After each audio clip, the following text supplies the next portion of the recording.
Hello and welcome to Podcasting as Praxis. I'm James, my pronouns are they and them. I'm Jamie, my pronouns are he and him. I'm Rob, mine are he and him. And I'm David, my pronouns are also he and him. And joining us tonight we have a very special guest, Casey, a streamer and video game influencer. Hello Casey. Hello, I'm Casey and my pronouns are she, her. Awesome. It's good to have you on. The reason we got Casey on tonight is we're going to be talking about the video games industry, specifically the video games industry under capitalism. That's a very big topic. Is there a fucking other one? Yeah. Somebody tell me what the North Koreans are up to these days as regards video games.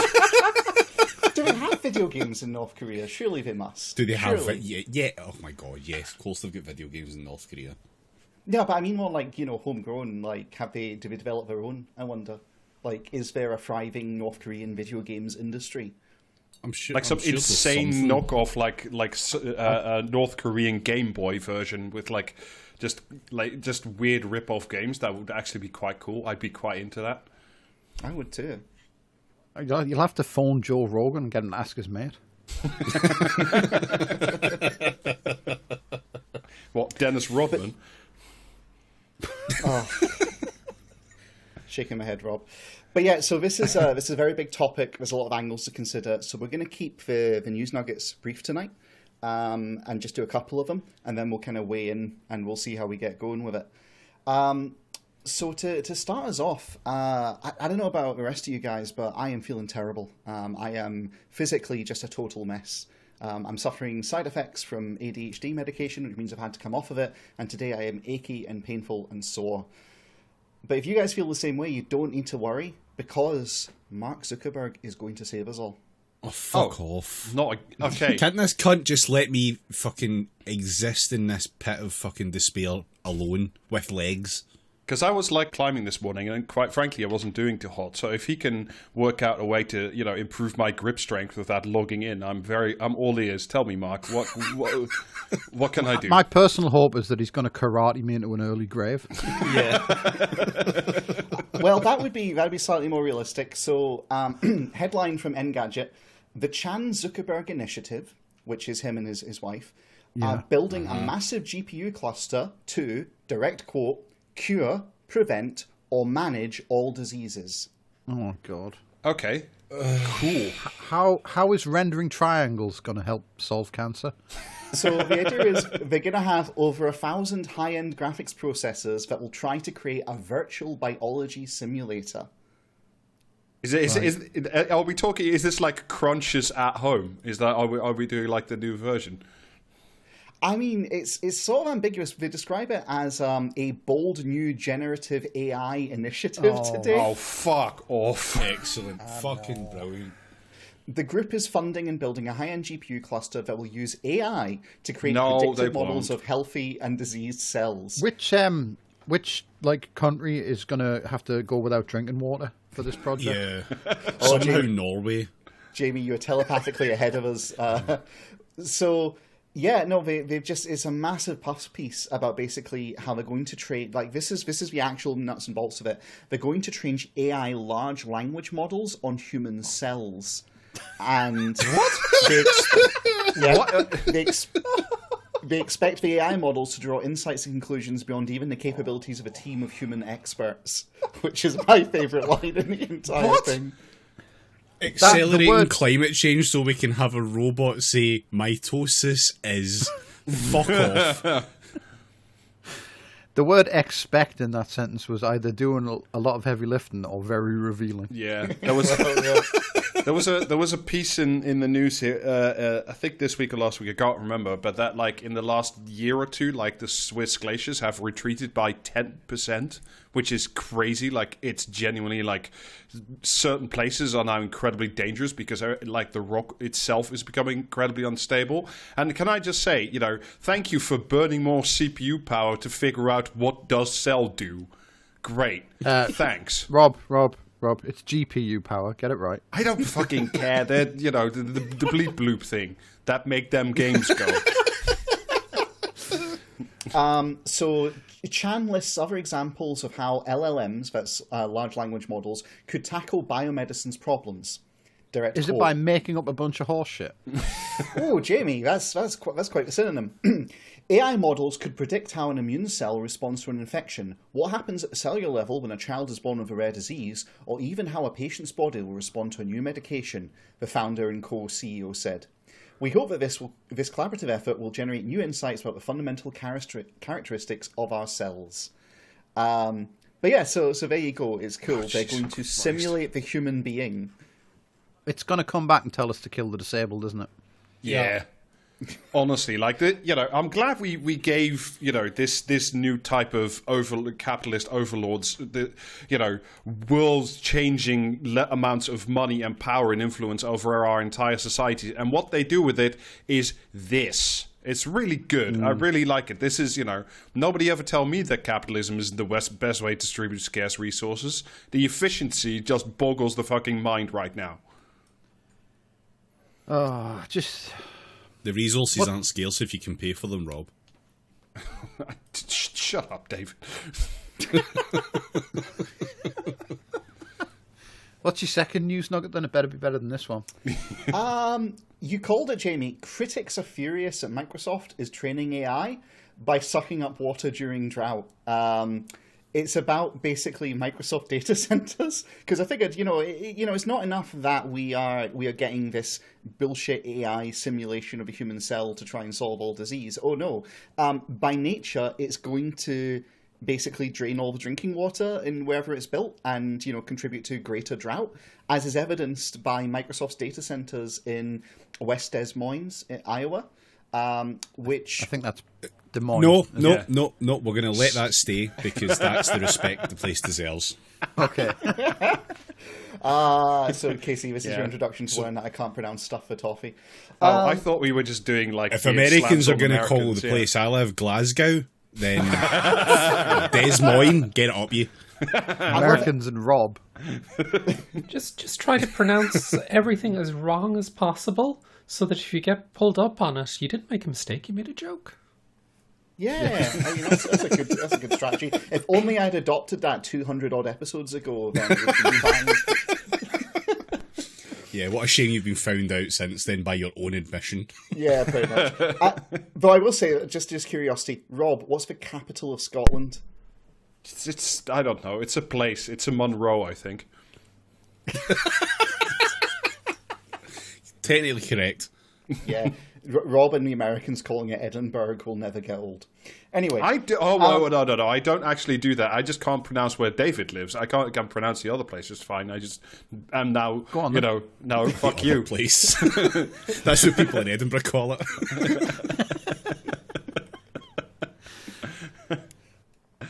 Maybe we need a large language model to help us do our pronunciation. Maybe that would be the way to go with this. Just coming up with increasingly obtuse pronunciations of Glasgow, none of which are accurate. That'd be fantastic. We have a Rob. We have Rob at home. We got large language model at home. It's Rob. But yeah, so basically, like they set up this data center to train OpenAI's ChatGPT-4. Which Microsoft are backing, essentially. It's the most advanced publicly available large language model. Extreme jerk-off motion happening off camera here. But this has got a little wrinkle to it, because as they were sucking up all that water, it happened in the midst of a more than 3-year drought, further taxing a stressed water system that's been so dry this summer that nature lovers couldn't even paddle canoes in local rivers. Like the rivers have been. I'm going to getting say there's right bigger down to problems than people canoeing or not canoeing. Well, no, it's just it's just like exemplary of it, essentially. Like the rivers are reaching their very bottom beds, and these guys are still hoovering up water to cool their AI, data centers. It's fine. It's good. What Bill Gates should do is befriend Tom Selleck and use the water that he borrowed from California during a drought to water his trees or whatever. But yeah, so this might sound like it's particularly local, but it's really not. Before the AI boom, arid places like Arizona were already facing water strain from data centers. This has been an ongoing thing. Wherever they pop up a data center, it needs a metric fuck ton of water That's an actual precise value in order to like cool all of the GPU renderers. And so they just pass legislation locally to enable them to just suck it all up. And if you're a farmer, or God forbid, you're just like a regular everyday residential peon, then good luck to you. You come dead last. I mean, America and the American South in particular is like incredibly interesting as regards like water management, as in the sense of just they don't do it. Like there's these really weird like conflicts at the moment, like interstate ones between I think like California and Arizona about like the water of the Rio Grande and Texas and stuff, where everybody's just like YOLOing the water out of everything, and it's not going very well. It's a really fascinating thing that harbors good things for the future when when we finally ride our doof wagons. Well, to give you have they considered building a data center in like Ferguson, and they can just pump sludge through it and see if that works any better? Yeah, no, just put them in the UK. Just let poison the data center. So this isn't actually mentioned in the article, but I happen to know this. The water they use has to be pretty sterile in order that it doesn't fuck up all the cooling fins and all the rest of it by microparticles or corrosion or similar. It's got to be very close to like distilled water or specially treated essentially. Well, So where the fuck are they finding that in America? Get themselves a fucking Brita jug like the rest of us. Just a massive Brita jug right over the data center. Yeah. I think really, if your concern is you're putting together all these like GPUs that are going to get super hot, if you build your data center in Arizona, you're just spitting in the face of God. Yeah. I've just got that Peggy Hill quote about Phoenix being an affront to the Almighty, just kind of rattling around my head now. But this is Have they tried a really big fan? They did, but unfortunately the peg to stop it moving back and forth was busted, so it just kept overheating. To give you an idea of the scale of the problem, though, Microsoft increased their worldwide water consumption by a whopping 34%, up to 1.7 billion gallons annually just last year. And it's all due to AI training, according to like outside researchers who are pretty confident. That in turn, though, Due to a statistical anomaly, Thirsty George should not have been counted. well, I just love that like AI is going to kill us all after all. Yeah, no. Like, James Cameron was right, but in the most pedestrian way ever. I think Well, what needs to happen is I'm going to get the jump on Bill Gates about this, and suggest Form a that we build more data centers and use human blood as the coolant. And that way we can just we can harvest the blood by building a big people thresher and just stuffing as many people in there as possible. Because Sort of you getting out in front of the whole Q story and just making it real. Because like, well, your people already believe this. Now get into my thresher. I love the idea of like the fucking machine from Soylent Green, except it's like Soylent Red or whatever in this version, is like rolling down the street and all the MAGA chuds just like, oh, we knew this would happen. Just like, yeah, fantastic. Love Yeah, it. so it's not the worst idea. I mean, there's limited water, but blood comes back after a while, so just like replace the water bit with orange juice. And that's a circular economy right there. Sorted. It's a succulent economy. Look, David, just because your blood is based on iron food doesn't mean it's the case for the rest of us. Not anymore, it's not. No, R.I.P. not since they've changed it, yeah. But no, so to drag us vaguely back, this is the problem though, is like Microsoft isn't even the worst. They're dwarfed by Google, which used, get this, 5.6 billion gallons of water last year, compared to Microsoft's 1.7. How? Is there even that much? Yes, yeah, there is. Yeah, Sadly. that's where all my fucking glaciers went. Give it back. But don't worry. You're don't a worry, Rob, search engine, you don't even need it. don't worry, Rob. There is a very pertinent line in this that I think you'll enjoy. Oh, good. And you'll recall you'll recall that ChatGPT wasn't even publicly released until the end of November, with AI use spiking enormously this year. So those figures are likely only the tip of the iceberg. Oh, good. So we're using incredible amounts of water so the worst people in the world can send each other email that neither party reads. Great. Yep. Yes. That's exactly it. This could have not been an email. Yeah. Have you considered staying home and playing video games instead?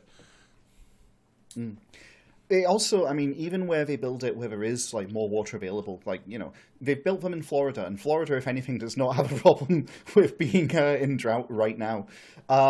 Even in lush states like there, it's a problem because the water footprint of the data centers is so large. Because remember, these are quite concentrated places with a lot of water being drained to a very small place, that they put tremendous pressure on local watersheds. Because once they pump it through and it gets warm, they need to like piss it back out again, basically, in order to like move it on.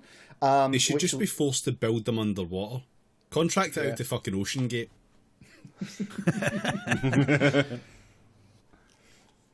But yeah, so there you go. You know, Can they not get those libertarian raft fans to just put data centers on the sea?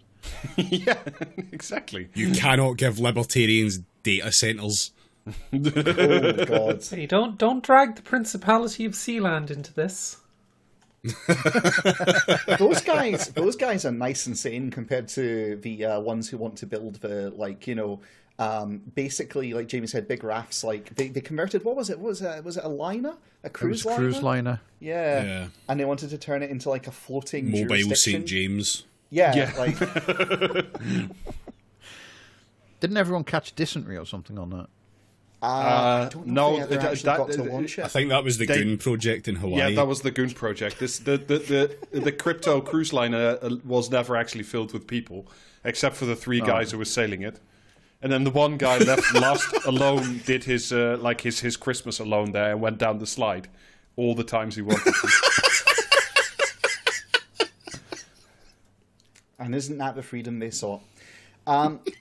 But there is, you know, in case you're wondering, so does it mean they're going to run out of water? It's already got problems before then, because not only are they like destroying the local water table and all the rest of it, but would it surprise you to know that they are giving the best water that's available to the AI centers and giving regular people stuff that some people are saying isn't fit for human consumption? Because we've got, you know, people on Reddit in the actual area this is affecting have been complaining that the taste of local water has been deteriorating. And now Would I be surprised to learn that tap water's shit? I live in Britain. Tap water heals good. Sorry, I'm contractually obligated to fucking say that. But yeah, so the other problem, by the way, is that not only does it like wash out the local area, the final thing, and the thing that, you know, is just like really does mean we're going to be headed towards doofwagon territory, is obviously the water that's pumped out is incredibly hot, right? And it spreads over a large area. And then because it's hot, it evaporates, leaving basically thick, briny wastewater that salts the earth unless it's treated. So, yeah, it's not just that it's using up all the water. It's not just that people are, you know, getting really crap metallic tasting water, you know, as the leftover dregs. It's not just that it's flushing out the local water tables. It's also that the land that it's flushing out on is increasingly becoming basically toxified and unable to support any life whatsoever. Okay, Maybe Mark but according to the thing water should be cycle, telling us about standard grade geography, and you can just get something to tell us about the water cycle rather than the standard grade biology shit about the makeup. I was going going to ask about the water cycle, because if there is a lot of evaporation and it goes back up, can I have the rest of the water back then to, you know, backfill my glaciers? Because they're quite important to me, not just for skiing, but also for skiing. I have a better idea. If we take all the people pulp from the people thresher, we can make people icebergs. No, if we take, I'll do you one better. If we take the people pulp and we put them in like the salty brine, then we can like make people jerky, and then we can feed. I'm just now picturing Rob climbing a glacier made of people like Kratos and God of War 2, just like, you know, hand on a ribcage, you know, as he goes. Like, yeah, no, fantastic. They should just that salty brine that they get out. They should just pump that directly into a hot dog factory.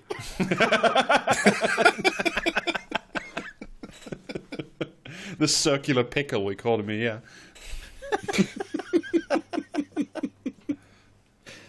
Oh dear. But yeah, so that's just your little news nuggets for tonight. Just an introduction that, quite aside from all the frivolous uses of computing technology we're about to talk about, the dead serious, very important uses of computer technology are in the process of killing us all. So, hooray! Yeah, but you playing your video games at home are also contributing, quite frankly. Well, maybe we'll talk about that when we get onto data centers later. So, I guess with nothing else, we'll talk about the main topic now. So, regular listeners may remember that back on episode 220, we talked about the strikes in the creative industry over in the United States, and specifically, we covered the strikes called by the Writers Guild of America and the Screen Actors Guild American Federation Television Radio Artists, both of whom called a strike against the Alliance of Motion Picture and Television Producers. And in that episode, we went into some pretty great detail about what a union is, ways in which they work, and the benefits they bring to their members. So if this is all new to you, we strongly recommend you go listen to episode 220, because we're going to be talking about unions later on tonight. Yeah, do your homework. And that means, and this means that, yeah, Jamie, we're not going to be defining what a union is and what a strike is this episode. You don't have to worry about it. What's a video game? Oh, we'll get there. We'll get there. So the reason I raise this in particular is there's been development since then. There's been two. So the first one is that the WGA, the Writers Guild of America, fucking won their dispute and got almost everything they asked for, including strong protections against the use of AI.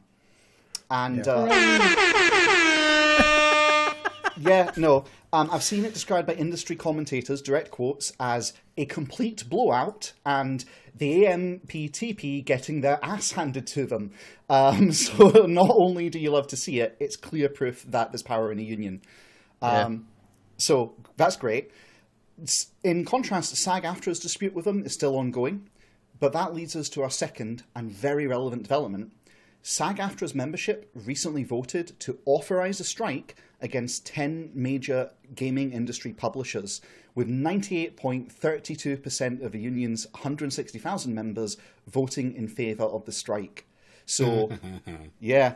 Their beef, specifically their beef, is with Activision Productions, Blind Light, Disney Character Voices, Electronic Arts, Epic Games, Formosa Interactive, Insomniac Games, Take-Two Productions, VoiceWork Productions, and Warner Brothers Games. So that's all the stars are here. Yeah, everyone is here. To be clear, at the time of recording, as far as I'm aware, when I last checked a minute ago, the strike hasn't yet been called, but it's looking like it's unavoidable. Last Thursday, SAG-AFTRA announced that its scheduled talks with various gaming industry employers ended very quickly and without an agreement being formed. They basically told them to get to it. So, this seems to us a great time to dig into the many ways in which the game industry sucks and investigate the causes. Spoilers, it's capitalism. It's always capitalism. So, yeah. All right, episode done. Despite gamers' repeated efforts to pretend it's China, it is actually capitalism. Yep. Wait, how is it China's fault? Just for those amongst you who are not gamers. 10 cents. Right, so like 10 cent, yeah. Yeah. Yeah. 10 cent put a lot of money like all over, and like obviously like there are mega corporations, so I'm sure they're pricks as well. But like they put money everywhere in the games industry, and there's a very like wide streak of gamers who will just instantly refuse to spend any money if they think China has been involved at any level of the creative process. Oh, okay. So a healthy bunch of cunts, then. Yeah, like the Epic Store is, do you know what I mean? Like shit, and Epic are terrible, and Tim Sweeney's a prick. But like, you know, you can just not like them because of that. You don't have to like pretend it's because like, you know, that Tim Sweeney's only a prick because China gave him money, because he would, I guarantee you, do that shit for free. Gamer wall.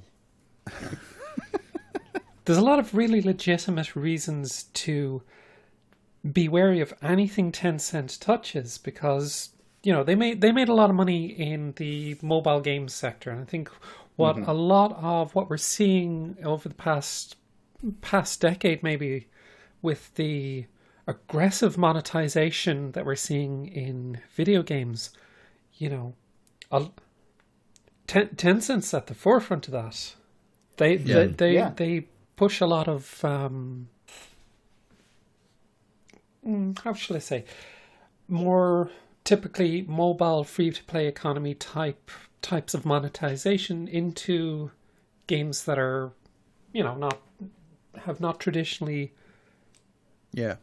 It's predatory. They deploy predatory models of income generation. That's how they do it. Like, here's a free-to-play game, but also here's a shit ton of money that you can also spend on the free-to-play game to make it somehow better for you.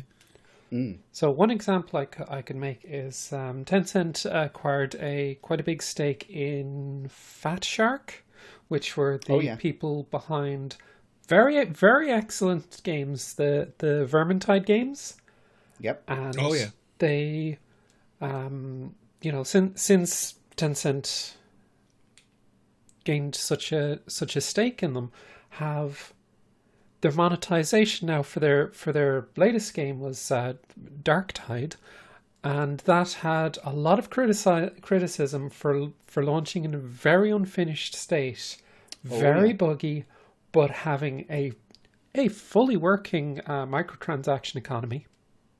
That pissed me off no end. I got that and I was ready for it because I was looking for a game to play with my group of friends, including my fiance, and I booted it up and my cursor was in the middle of the screen and just wouldn't go away no matter what I did. I'm in game. Check to see if they were selling something in the store that would hide it. Patch for game, $10, sure. Oh god, that might be where it's headed. No, these are the things. So these are all of these problems are fundamentally driven by capitalism, as we will show. And in the back half of this episode, we're going to talk about specific things like Tencent's monetization approaches, and not just Tencent, but across the entire industry. But to get there, one thing to be clear, I'm not saying people shouldn't have a problem with Tencent. I'm just decrying the specific subset of gamers for who, Valve can do no wrong, for example. Yeah. But like Epic, or anyone touched by Tencent are evil because of the communists. Yeah. Do you know what I mean? As if what Tencent are doing is communism. Chairman Mao loved video games. Yeah. he loved microtransactions. Interesting. So one of the things I'd like to do with this is the first part of this episode, I'd like for us to take the time to kind of lay down the foundation of how we got here and why all of this comes from capitalism. Because it's one thing to say it, right? But it's another thing to kind of show exactly how it's arisen from material conditions. So to start with, we really do need to ask a question that Casey asked earlier. I'm going to direct it to my favorite person to ask these questions to. Jamie, what is a video game? A miserable pile of secrets. Yeah. It's like a board game, but the hardware's a lot more expensive. Sure. In all seriousness, though, I think we need to ask a question from a labour perspective, from a perspective of workers who actually produce them. What is a video game? Because this kind of gets to the core of it. So, I put it to you that a video game, from a worker's perspective, it's an actively managed project. It's a product of collaborative labour, art and science united to realise a creative vision. It's a logistical nightmare that scales with the scope of the video game. And it's the intersection of the craft of artistic processes and the industry of mass production. And all of that's before you even get into stuff like distribution, localization, marketing, all the rest of it. Just the production of a game is this massive collaborative labour effort. And for professional developers, more than this, it's a livelihood. The work is what lets them feed and clothe themselves. And so workers have a very strong incentive to release a product that is good, that will sell well, that will maintain community investment, in order to keep them working, to keep them employed, so that they will have sales in the future. Putting out a bad game is not in the interest of workers at all. Now, to contrast that, and the reason I've asked this kind of facile question, I'm going to throw one wide to you, and I'm looking at Rob as I ask this as well, because I know this is of interest to you. What's a video? About Assassin's Creed. Well, what is a video game from the perspective of an investor, and how does it differ? Well, it's simply the end result of labor that can be then monetized and sold to stolen. Stolen and then sold to gamers, rubes, and other assorted people for a fixed amount of money, and then hopefully with a bunch of Microsoft transactions following. Fuck you, Bobby Kotick. Yeah, it's an asset. It is an asset which has an invested amount of money into it that reaches it's a maturity. It's an infinite commodity as well. Yeah. that reaches a maturity when it comes to market. Potentially, it is like David says, an infinite commodity. Once it's made, it can be infinitely reproduced. And if it all goes well, it's also the starting point of a future investment. There's like a brand that's established that could be milked further down the line. Nowhere in that description does it really line up with what workers need when it comes to producing games, Calling me surprised. Yeah, I know, right?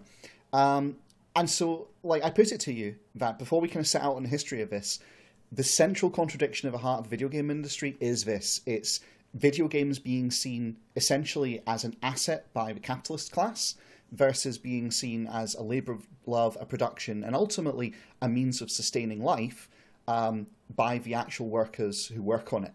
And, the consumers were kind of ancillary to this in many ways. Our preferences, as gamers and when we play games kind of feed into this, kind of drive this. But the main contradiction is just between the game as something that's produced for sustaining human life and human well-being and human flourishing versus the game as a bunch of numbers in a spreadsheet that will accrue all the time. So, yeah. I would ask you not to throw aspersions and slurs around that as gamer. Thank you very much. One of my favorite things ever is when people try to bring gamers onto the side of the investors by what if you bought Mario, right? And Mario was the best at Mario Kart, and then when you won all the Mario Kart races, you could sell Mario and he'd be worth more. Oh, they tried that. They tried that a while ago, didn't they? Yeah. It was the NFT sort of NFT. Yeah. Just totally normal stuff, right? That leads to good gaming. That sounds fun.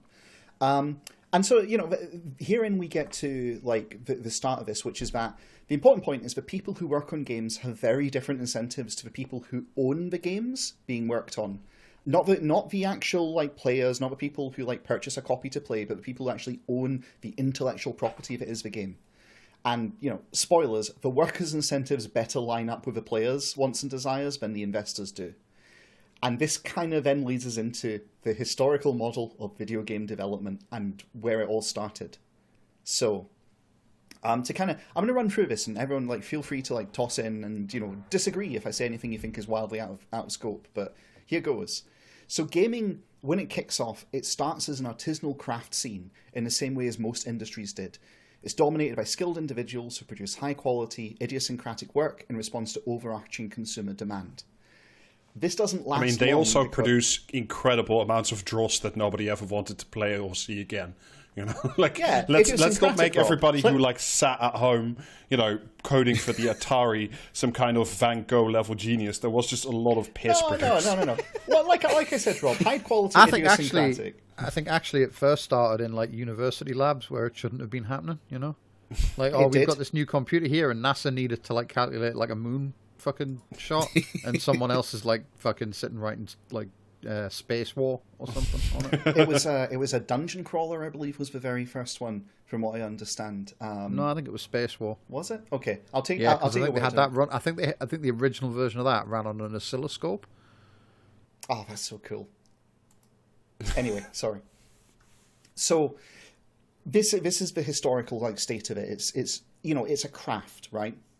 Yeah. But as the games industry begins to formalize, we then witness the industrialization of this skill set via the need to find purchase in an emerging marketplace with limited methods of distribution. So let's kind of break that down. People want games. This becomes a thing that is more widely spread. Word gets around. People are oh, you heard this game. People see money in it. We get game shops opening. And the process of actually distributing games for most people comes down to getting your game physically on a shelf and making it stand out against the growing volume of games available, for purchase. Which this largely gives rise to the publisher in a model that's largely identical to the book publishing industry, at least on the distribution side. So, except you can't copy books on a fucking ghetto blaster. No, no, you can't. But you wouldn't download a book. Au contraire, my friend. But this is where publishers kind of get in, because with game shops with limited methods of distribution, because we're not on the internet most of the world at this point, the distribution of games requires that you be able to compete on a shelf and be able to... No. You could download it off the telly by recording it on a tape. It's true. That's so fucking amazing. Like, of all the things and ways to play a video game, that's fucking great. I love that. But still. They should bring that back. Just replace, like, the entirety of BBC News 24 with a fucking 80 gigabyte download. You just want CFAX back, David. You just want CFAX back, don't you, man? Teletext supremacy. Yeah. But so the publisher, they come in... Remember when Teletext had Choose Your Own Adventures on? Did they? Before my time. When the fuck was this? I'm pretty sure in the early 90s, around when I was at school. I'm sure that... 90s kids will remember this. Yeah, no, I couldn't read then, mate. That wasn't on the cards for me. No, sorry. Can you read now? For me. So here's what publishers did, right? If you're another publisher, then the publisher had printing, the actual creation of the imprinting of the discs and the manuals and big cardboard boxes that used to come in. The publisher had printing, distribution... Cloth maps as well. They had printing, distribution, and often marketing pre-negotiated.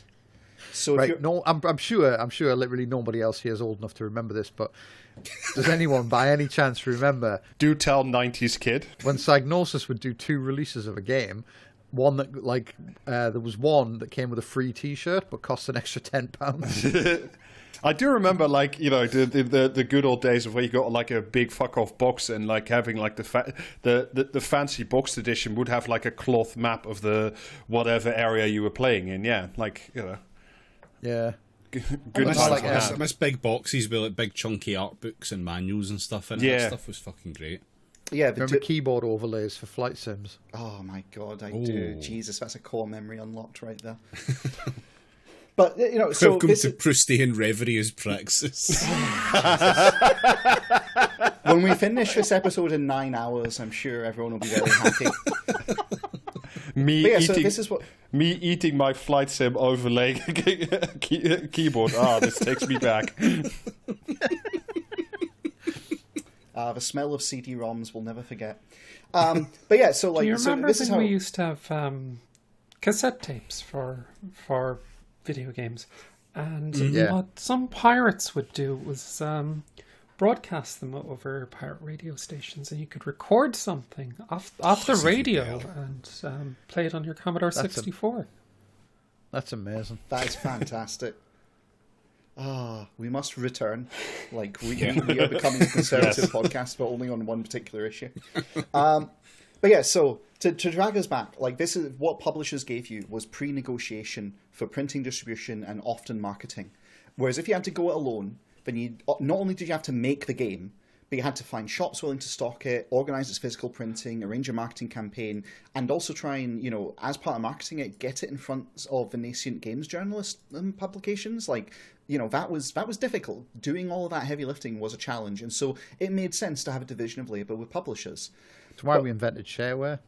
I mean, that was one of the things that managed to cut through. But even then, it still became like shareware only really worked because of reporting from like the nascent games journalism publications. Ironically, like the first episode of Doom that was released for free, everyone remembers how it ground everything to a halt. But that's because it had been covered and reported on, and there was massive anticipation for it. So, it's kind of. Even when there were ways to slightly get around some of this, it still ultimately came down to relationships with publishers, which led to, essentially, a massive power imbalance where publishers effectively controlled the flow of commerce for the games industry, which wasn't, at the beginning, that wasn't so bad, because while there were many publishers, there was competition between them, and the ability of a game studio to basically choose who they published with kept some of the power balance in check.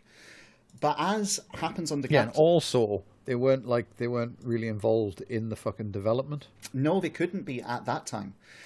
But as it's what I love when you used to get licensed games. Mm-hmm. Like Ocean were the big one. They did like every film that ever came out in the fucking late 80s, early 90s got an Ocean platform game. Oh, I remember those. There's a Blues Brothers platform game. There is. I played it. I loved that. I loved that Blues Brothers game. Yeah, Lethal Weapon had a platform. Oh shit! So it did. Yeah. But like what I loved about those was that you'd get like some film would come out and Ocean would do like a license thing, and every single platform had a different version because it had gone to a different guy in a different bedroom somewhere. It's just superb. There was an Ocean Terminator 2 game, and it felt like every level was a different game entirely. I don't know if anybody remembers that, but like there's one kind of like... I've just remembered they did a platform game based on Hudson Hawk. I remember that. Wow. And it was really good, I seem to recall. I just remember the top-down game of True Lies, which was incredibly hard and wildly frustrating, and it still makes me angry now that I think about it again. Well, just off topic, I actually think I do remember that Terminator game. It was Terminator 2, and I think it eventually got a port to the Mega Drive, if I recall correctly, or the Master System, one of the two. And I remember my friend playing it and being like wildly frustrated by it. So yeah, no, it definitely checks out. I played it on the Amiga back in the day. Yeah, I love the Amiga. I think it got a port to the Sega Master System because my friend had a Master System. I never did. My first console. There was a Mega Drive Terminator game where you played as Michael Biehn. I'll take your word for that, Jamie. I don't remember. It was like a side-scrolling shooter thing where you had the trench coat and the shotgun with where he saws the handle off and that. I only played like an hour of it at my mate's house once, but it was really cool. It sounds very on brand for the time. But anyway, to bring us back, so unfortunately this couldn't last because capitalism consolidates. So some publishers do better, they buy out publishers which are failing, and gradually the industry consolidates, which means that as they kind of shrink under this consolidation of capital, publishers increasingly, there's a smaller number of them, and they basically get to say it's our way or the highway to the game studios. And this, in turn, increasingly allows publishers to set the terms by which game development studios will work, even going so far as to outright purchase game development studios and start setting their budgets and their working conditions. So to kind of put this in focus, you got to remember, at heart, game development is a craft pursuit. It's artistic. It depends on high levels of individual skill joining together in collaboration. But capitalism, and specifically the investment model of capitalism, hates crafts because they're prone to human whims and depend heavily on individual human beings who can leverage their necessity to avoid being ruthlessly exploited. From an investor's perspective, investment is neither skilled nor labour. Yes, basically. From an investor's perspective, games production and development should be measurable, regimented, and brought to a factory-like production line where individual cogs are replaceable. And this gives rise to a focus in the games industry on process rather than individual contribution and collaboration.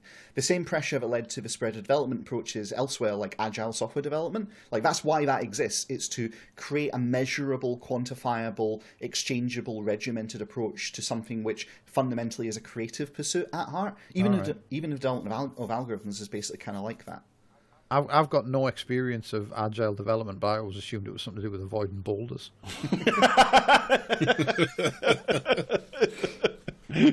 It's very Indiana Jones. If you watch the first Indiana Jones movie, that's basically the intro is basically agile software development.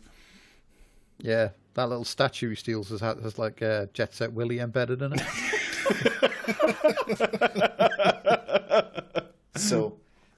So to emphasize this, part of this process requires that workers be interchangeable, right? Instead of like your John Carmacks of the world going into a room for several weeks and emerging with a new video game engine, the industry requires clearly rankable workers who are churned out at scale and who can be slotted into team collaboration. And this applies just about just to be clear. It's also unlike John Romero, who went into a room and told me he was going to make me his bitch by playing Daikatana. Oh. God, I remember those adverts. Yeah, me too. Wild time. But the thing, to be clear, this applies to the artistic side just as much as it does, all the technical side. It's not just to programmers. The art, concept art team, the actual in-game artistry teams, the music production, all the rest of it, it all ends up conforming to the same kind of regimentation. And this is what ultimately will start to give rise to sponsorship for video game design and development courses at educational institutions. The industry needs this steady churn of workers who can be slotted in and slotted out, who they can rank, and ultimately who they can, if you'll excuse my language, fuck over tremendously. So... I won't excuse your language. No. Oh, well, okay. This I kind of encourage language... you to go further. Yeah. So the end result of this is we've got a series of increasingly consolidated publishers who have game development studios firmly in hand, ultimately controlling the financing of games and increasingly behaving less as distributors and more as investors. You throw in some early kind of walled gardens in the form of video game consoles, where basically the manufacturers of the consoles are kind of mega publishers in a roundabout way, and you have an industry that's prone to serious abuse of workers, and eventually, in a specific way we'll get to, abuse of customers. But here's the thing. Who's that climbing up the top rope? By God, it's the internet, which kind of produces a bit of a wrinkle to all of this. So as this consolidation is happening, the internet comes along and it makes physical distribution far less necessary. And that means a major component of what publishers provide becomes far less necessary. And it's our way or the highway starts to lose its bite a little bit. For a brief moment, this pushes back against publisher consolidation as new development teams explore ways of distributing their product that don't require being lashed to the mast of a traditional publisher. Now, I know some people are thinking, but hang on, but the internet's been around forever. What I'm specifically talking about is the mass uptake of the internet that happened in the 90s when individual consumers, rather than just like universities or specialists, started to have like connections in their own home. That was a major game-changing moment. And well, I mean, you also, apart from that, you needed the house internet to be strong enough to actually download some data, you know, Yes. unlike, you know, watching one image appear line by line over like 70 minutes, and then, you know, you discovered it was pasted together and not really worth the bothering it with anyway. 90s kids will also remember that. Yep. I think we can all agree it was a bad idea. Yep. What, the internet? Or Yeah. or the image? Both. David converting to fundamentalist Islam, but only for like video game images. Love it. But yeah, so what's a publisher to do in this situation? What they could do is offer improved services and a better deal. And to be fair, for a while, some of them did. I think the obvious choice is to refuse to send like shops console games unless they also sell PC games. Well, that is part of their tactic, but so you know there is the option of doing like improved services, etc., and engaging in competition. But what most of the more successful ones did was they decided to kind of double down on the area where they still hold significant like sway and influence, which is the games journalism industry. And it's in this way we witness the increasing capture of major games journalism outfits and platforms, less for purposes of dictating scores and ratings, and more for determining who gets organic advertising spotlight. In this period, this is what becomes the main focus. It's like, well, you could distribute your stuff online, but let's be real, your downloads are going to be determined by who's anticipating it, by who's been shown what you're working on, and you know we have all the contacts with you know your Proto IGN, your PC Gamer, all the rest of it. So if you want to have the eyeballs to make the downloads worthwhile, you have to deal with us anyway. Is this about ethics in video game journalism? I mean, ironically, everything is about ethics in video games journalism. I live my life according to the way of the sword and the way of ethics in video games journalism. I mean, ironically, like it's obviously not about that ethics in video games journalism. It is about the institutional kind of pressures that come in, the symbiotic relationship between publishers and major video games outlets. And I'm gonna, you'll like this, Casey. For more on this, I'm going to plug the journalistic career and work of James Stephanie Sterling from the Game Inquisition. Their professional trajectory and their commentary on all this is a very excellent highlighter for how this process has played out. So if you want to learn more about just how things became fucked over time, go check them out, please. They're incredibly entertaining as well. They are. Yeah. They are. Absolutely fantastic. Always good. So the centre cannot hold on this, and someone is eventually going to figure out how to do an end run around the publishers using the internet. And so, cometh the hour, cometh the capitalist, introducing Gabe Newell. So, Valve Software, they have a breakout hit with a game called Half-Life, which they publish under traditional publisher Sierra Games. But Gabe Newell, founder of Valve and the source of much of their startup capital, recognizes an opportunity to do the funniest thing possible to the games industry. Valve takes the profits from Half-Life and immediately reinvests them into developing a sequel and also an online distribution platform that will, when it's fully fledged, go around the entire publishing and journalism industries, allowing Valve to both release its own products direct to consumer and, if all goes well, own the digital marketplace for games distribution, creaming 30% of sales price directly off the top. I'd invite listeners Is to go... the reason that we don't have Half-Life 3 because he hasn't made Steam 2 yet? The reason we don't have Half-Life 3 is because he's too busy sitting on like a dragon's hoard worth of loot and we haven't killed him yet. Yeah. So I'd invite listeners to go look at their unplayed Steam library to understand how wildly successful it's been. It's been so successful that the major publishers have been forced to deal directly with Valve to get purchases on their platform. Though God bless them, they keep trying to build their own alternatives. Valve as a it's the Netflix problem, isn't it? Like when Steam first started, everyone thought it was shit, and everyone thought it would fail. And to be fair, when Steam first started, it was fucking dreadful. You know, like I remember having to like. I didn't properly adopt Steam until years later, and I think I lost my original account when I first bought Half-Life 2, and I was like, why can't I just install this game and play it normally like I'm used to?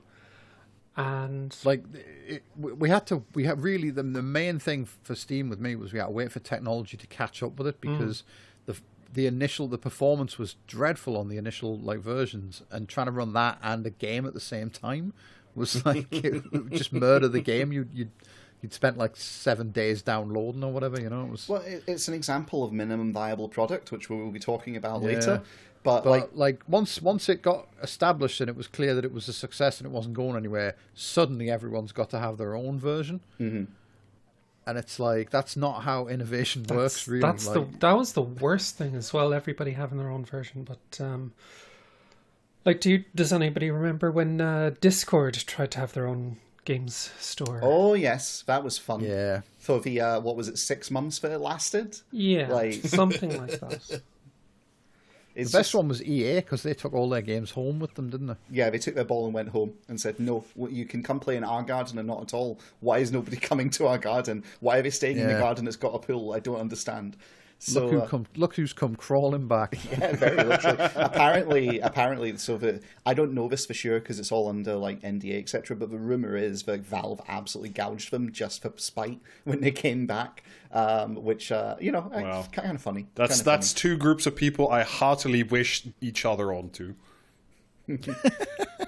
But so this kind of leads to Valve transitioned from being a game developer to being a mega publisher and walled garden for the PC games market, with game development very much a vestigial part of what they do, and that's why there's no Half-Life 3, because that's not their business anymore. I do think there are other issues with a Half-Life 3. I believe there was lead writers on the series have left the company since, so there are more reasons than just Gabe Newell's busy.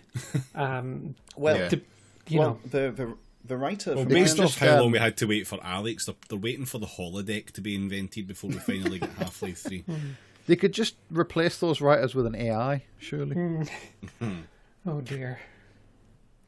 So, but yeah, if you want a good example of why investment capital sucks, if you look at Valve and Steam and how they've made more money than God with that, and they control a significant portion of the games industry, and they're just super influential and powerful, and yet they still go out of their way to spend as little as possible on the service they're providing. Yeah. So the key difference between Valve and a traditional publisher is that Valve are so huge and they effectively own the PC video games market. They don't need to take an individual stake in development for anything other than shits and giggles if they want to. They didn't have to put out Half like Alex. They did it because they wanted to. Instead... Well, they did that to try and sell their VR. Yeah, but that's more, that's a little bit of business development, but mostly it's that's something that Gabe Newell wanted to happen. That's the God King decided, and thus so it was. And he did it a little bit more sensibly than Zuckerberg did. Their whole thing these days is trying to either create new markets that aren't really there, or push their way into them. The Steam Deck's a good example of trying to push their way into the handheld stuff. Steam Deck's in a way that's fantastic, it is very good. I really like it. It is amazing. But it's great that it's PC gaming on the go. You can't do that with Switch. That's fucking magic. VR's not got very good uptake because the requirements of it are still ridiculous. Mm-hmm. But they created a new incentive for people to actually pull the pull the plug and do it, like, and get the VR headset.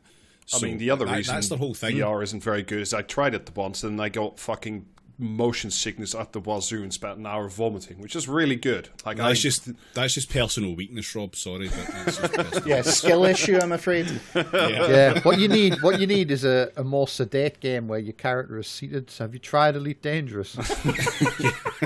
I refuse to believe that you don't have ginger in like every single food item that you eat anyway. So like you should be fine. The shade. But yeah, so essentially Valve's model is that outside of instances like this where for their own reasons they decide to get involved, they don't actually necessarily go around buying up game companies that much. They've done it tactically when they were growing, like they bought the developers a portal, but they don't need to do it these days. Instead, they followed a very simple process. At the beginning, they had their own games on the platform. Then when they had it viable enough, they opened it to allow quality games that they curated onto the platform. And then finally they threw open the floodgates and they let pretty much anything on there these days. Yeah. And literally any old shit. yeah, and they remember Steam Greenlight. Yes. The first few weeks of Steam Greenlight before they had to put a sign up saying you have to actually be developing a game that you own. Because people were just putting up someone should make a game based on like this book, and then like everyone would like fucking, do you know what I mean, vote it through, and then no one would actually own the rights to the book or know how to code. Well, it's another example of minimum viable But product. was a wiki. Is this like coinciding with the golden age of Kickstarter, where everybody would just promise like seamless open world gaming better than World War II or World of Warcraft or whichever comes first? You can say Star Citizen. We all know what you're talking about. No, actually, I think he's talking about MMOs. Yeah. No, I'm just talking about the age of Kickstarter, where everybody could just pretend they were making a game and then just run off giggling with the body. MMOs actually were like just like they draw more fire than Godzilla in terms of like bad game development. We'll be talking We're actually going to talk about MMOs and live services, Don't- etc. later. So Just to interject, do not forget the 100% science-based Dragon MMO. oh god, yeah. Sorry, wait. Can we park the car for a moment and just can we discuss that for a second? Because I don't know what that is. That sounds incredible. It became a bit of a meme, but somebody wanted to create a 100% science-based Dragon MMO. And had some ridiculous idea for it. But I have some questions. There are They had some answers, which is they said, well, if dragons did exist, what would the physics be on their wings, and how would they produce fire, and what would be my thing was about flight, which was about what would be the air resistance of a dragon in flight, and it was so it's Microsoft Dragon Simulator again, and this I'd get another keyboard overlay to eat. Okay. Yeah. I don't think it actually went anywhere, did it, Casey? I don't think so.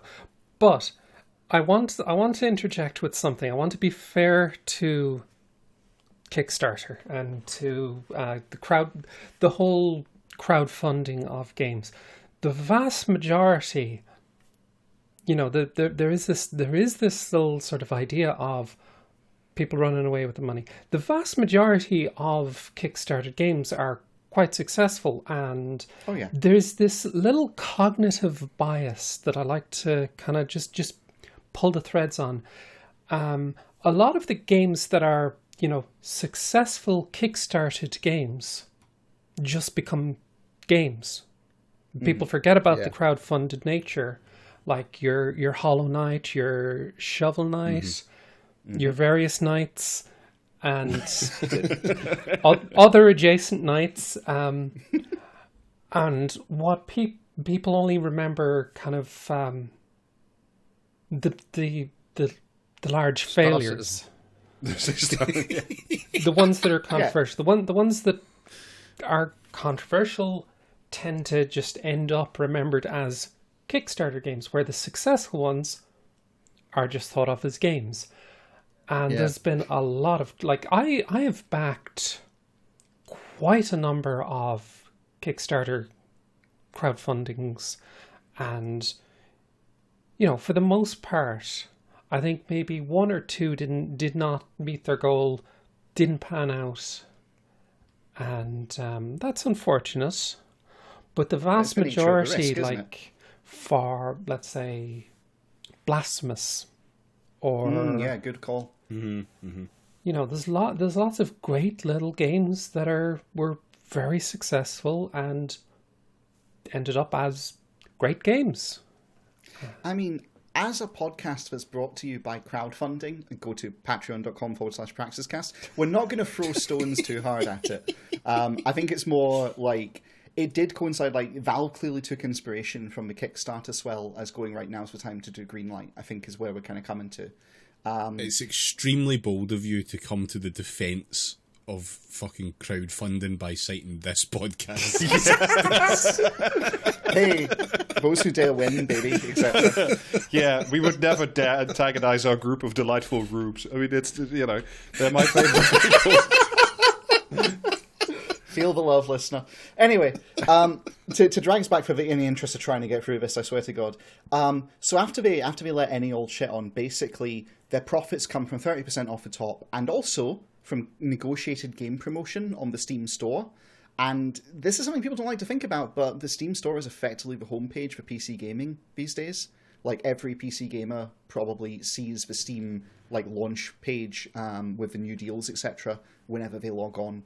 And that's part of their plan of how they got around the publishing industry a bit, with their Steam curation and, community curators and just the store's recommendation, etc. The trick is to never log off. Well, how much money do you reckon they've made? Because eventually they replaced Greenlight with, if you give us $100, you can just put a game on. You can put games on Steam.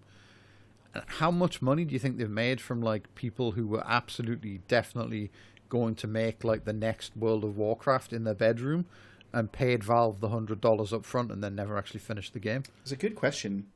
Probably not as much as they've made from negotiated deals to highlight things on their front page, though. Probably not, but my understanding. I bet they made a mint from Crypto Bros. Oh God, I hope they so. Probably did. Actually, wait, no, didn't they ban NFT? Yeah, stuff from they Steam? banned NFT games and anything like that. Yeah, they didn't. My understanding is that was legally driven. They didn't want to be liable for scams, basically, going up on the Steam store. So Look, one of these days my Axie Infinity boat is going to come in, and I'll have no more of this negativity on this fucking podcast. So we're nearly there. I have We're nearly an entire slave farm in the Philippines now. I will get there one day. Which boat have you got? Is it the Mario boat? Because I hear that's the best one at boat racing. I've got the Gabe Newell boat.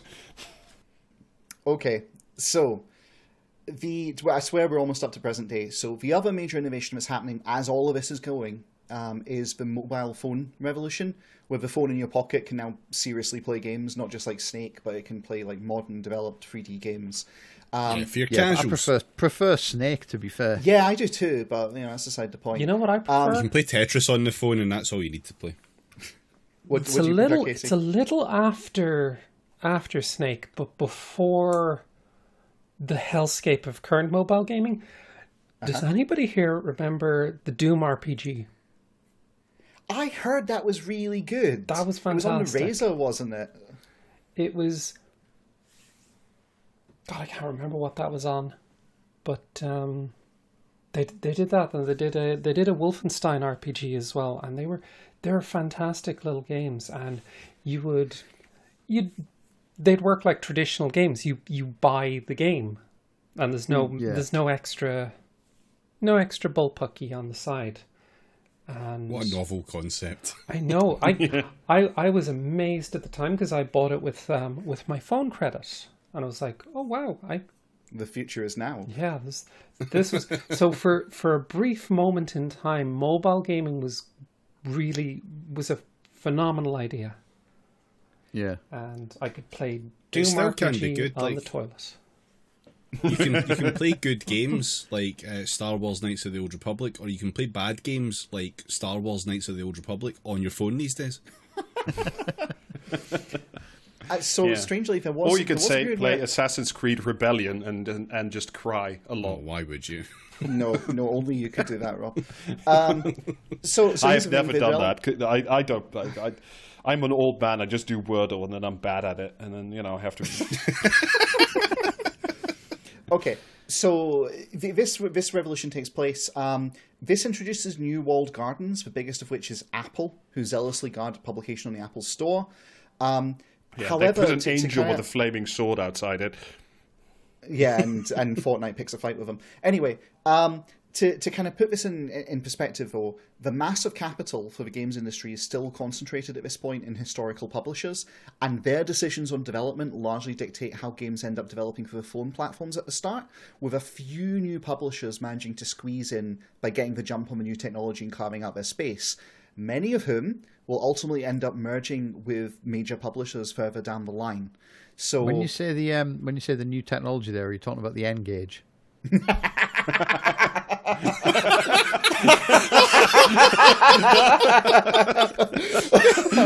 very good. R.I.P. Do you remember how that worked as a phone? No, I don't. You were expected to hold it to your head, but Yeah, sideways, like you were holding a taco to Yes. your head. yeah, like it worked as a phone in landscape mode. Yeah. Oh man. Okay. So this then kind of leads us to the modern state of video game development. I swear we're nearly done here. So let's recap. We've got a few mega publishers consolidating their ownership of the video game production studios in a reciprocal relationship with a games journalism industry where both kind of need each other to maintain their hold over marketing and to strangle competition. We have a few walled garden publishers, namely Microsoft, Sony, Nintendo, Valve, and proprietary mobile phone creators with their own app stores like Apple. The markets are all largely formed at this point, the acquisitions proceeding apace, and for the most part the ownership is largely stable if not entirely settled. So let's now move on. If you're a capitalist and there are no more lands left to conquer, so to speak, that means there's no more massive growth on which you and your investors can depend. But investment Space. demands You go. growth. You send your games out into space. Well, what are you to do? Is go to space? Maybe. I want to talk about a concept called the enshittification of the internet, which was developed by Cory Doctorow, a tech critic. He described the life cycle of online tech companies in a way that everyone can kind of see when you look at your Netflix, your Facebooks, etc. First, they are good to their users. Then, they abuse their users to make things better for their business customers. Finally, they abuse those business customers to claw back all the value for themselves. I put it to you that the driving force behind this behaviour is the same as in the game industry's publishers. And let me kind of lay it out. So first, there's massive growth in revenues due to new purchases and subscriptions by players and new acquisitions of developers. During this time, publishers want developers to make good things for the player, to acquire new market share, and then when developers have achieved this, they seek to consolidate those developers into the publisher's house and optimize them so that all profits flow to the publisher. And that's like the early stage of acquisition. But then when the player base is maxed out, when they have maximum market share in whatever markets they're competing in, the publishers need revenues to continue to increase. So they increasingly pressure developers to find new ways to extract profits from players. And we'll talk about some of those approaches in just a moment. Finally, when the profit extraction reaches its apogee and players begin to drift away from the games on offer, publishers crunch down hard on the studio. They stop playing Commander Keen. I was hoping someone would make that joke when I wrote that sentence, to be honest.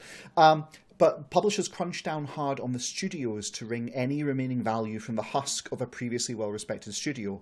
This is a complex topic, and it includes developments like shifting to mobile gaming monetization and games by subscription, which encompasses stuff like streaming games, Game Pass, and online subscription models. It also just involves things going from dire to apocalyptic in the actual, owned companies themselves. And this is kind of where we're at today. I put it to you, not all publishers follow this logic as ruthlessly and to the same degree. Some publishers are more circumspect, not good, just circumspect in how they approach this, recognizing there's a utility to be had in keeping core brand gaming properties in the good graces of the players.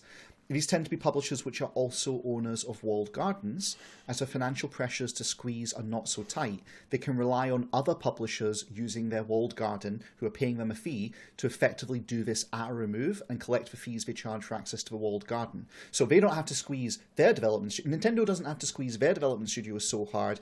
Instead, they charge publishers for access to their walled garden, and the publishers who join that walled garden do the squeezing to their studios, and Nintendo effectively gets the same effect. But at a remove, it's not quite as immediate for them. And the same, it's not just Nintendo, it's anyone who's got a walled garden can kind of follow this, which is why there's such a distinction between first-party software development by your Nintendos and Sonys, and like the additional games which are brought into the platform by like your Activision Blizzards, etc. I think the publishers of Silent Hill are quite circumspect. Nevertheless, the logic underneath it all is line must go up. And this, combined with the incentives we discussed earlier for games as investment, lead to where we are today. And so that I put it to you guys that that's the material conditions that give rise to why gaming is the way it is today. And that then leads to all the things that are fucked up in the games industry. Before we start talking about the individual fucked up things, because there's a lot, have I missed anything? Is there any other element of this that we want to cover?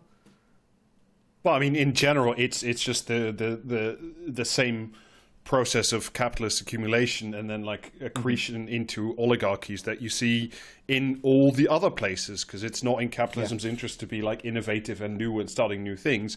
It's to build, exclusive ecosystems and then extract rents, because essentially a lot of modern video gaming now is about extracting rents and not about actually doing creative anything. It's just having a Skinner box with a rent extractor built on top. That's, Oh, yes. And before we leave, if we were covering the history of like the games industry, no one ever mentions it, but my nana was quite good at Tetris. Solid. I mean, Tetris... Shout out to your nana. Tetris, I mean, I mentioned this, and I asked people on Blue Sky, hey, we're going to cover this topic tomorrow. Is there anything people are particularly keen to see covered? And someone did mention Tetris and how Tetris, essentially the developer of Tetris, never got any money after it got stolen and sold in the West. But it's kind of niche. It's not really relevant, I don't think, to where we are today. But it's just worth noticing that, companies still be doing what they always have been doing and screwing over developers. So, okay, if we're happy with that then, I guess here we go, the fun part. What's fucked up in the games industry? That's a load-bearing fun. So I've got like what's really fucked up is I will be buying the next Assassin's Creed game, even though I know it'll be fucking terrible. That's the most fucked up thing. Well, we might get to that. I figured we talk about this in different areas. We'd start with labour, then we talk about monetization, and maybe do a little bit on journalism, and then we'll wrap up. So to kind of lead us in, would you like to hear a little bit about worker compensation in the games industry? No, I'm depressed enough. I assume it's really good. Yeah, no, it's excellent. So this comes from Uni Global Union, who did a survey of video game workers across 29 countries. They discerned that 66% of them report low pay, 43% of them report excessive work hours, 43% of them also report inadequate benefits, and 35% of them report workplace discrimination and or sexual harassment, among many other issues. So in other words, a workplace. Well, a particular kind of hell of a workplace, as it turns out. One which is still very much more of a boys' club than you would expect. For example, in like the UK, there's still a gender pay gap in the games industry, and it's very wide at 17.1%, which is higher than average for most industries in the UK, apparently. So, and on top of this like really shit pay, you then, have the problem of, capitalists essentially wanting to keep wages low, just in general. No way. No way. Yeah. Are you saying that there's something called the exploitation of labor going on? Well, I'm shocked to find out that there's a Skinner box in this establishment. Yeah, there might be. So as publishers have merged and are fewer in existence, it's kind of become easier and easier to keep wages down because there's fewer places to kind of go with fewer set pay structures, and so there's less variety and less likelihood that someone will shoot out in a major direction. I should make a note at this point, by the way. We are not alleging that many of the major game publishers are collaborating to suppress worker wages. We are not alleging that. Incidentally, though, would you like a video games related story brought to us from Activision Blizzard and the US Justice Department? Jesus Christ. Yeah, Activision Blizzard got sued by the US Justice Department for suppressing esports wages. And they reached a settlement. I'm not sure if the settlement admitted liability, but essentially Activision Blizzard went out of their way to rig the compensation for esports players to keep it artificially low, is what was alleged by the US Justice Department. So, just normal things, right? Oh, dear. And those shit terms, those shit conditions, that's before we get into industry layoffs, which you may have seen in the news recently. Just in the past little while, despite reporting record profits, the games industry has essentially decided that it's going to lay off as many workers as physically possible. And weird how that keeps happening. Yeah. So, we'll go with Team 17. They reported revenue increased 31%, with gross profits up 18%. And they were sitting on a net cash pile of 45.2 million. What does Team 17 make again for the, people who... Worms. Okay. Not just Worms, but, Alien Breed. Yeah. Also Dredge, which you may have heard of. That was a really cool game that came out this year. Oh, awesome game. They also published Blasphemous, and just recently Blasphemous 2, which is very good, yeah. Which is incredible. So it's especially shit to see them shit-canning people. They've had a pretty good year. Yeah. Are they still based in Yorkshire, or did they get consumed by some international conglomerate at some point? I don't know. I'm being totally honest with you. I don't know where they're based. They're called Team 17 Group PLC this time now. So, gone are the days when it was just a bunch of guys sitting around, trying to make pixel worms. It's like a proper investment. Just the name, Team 17 Group PLC, tells you everything you need to know. But they're doing mass layoffs right now. It's been reported by Eurogamer that their quality assurance department will bear the brunt of layoffs, with around 50 roles at risk. And meanwhile, the CEO, Michael Pattinson, is expected to leave as well. So no doubt with a golden parachute. That's just the way it is. And they're just the tip of the iceberg. That's actually quite small. So Epic Games and your favorite Ubisoft, Rob, have also announced significant workforce reductions.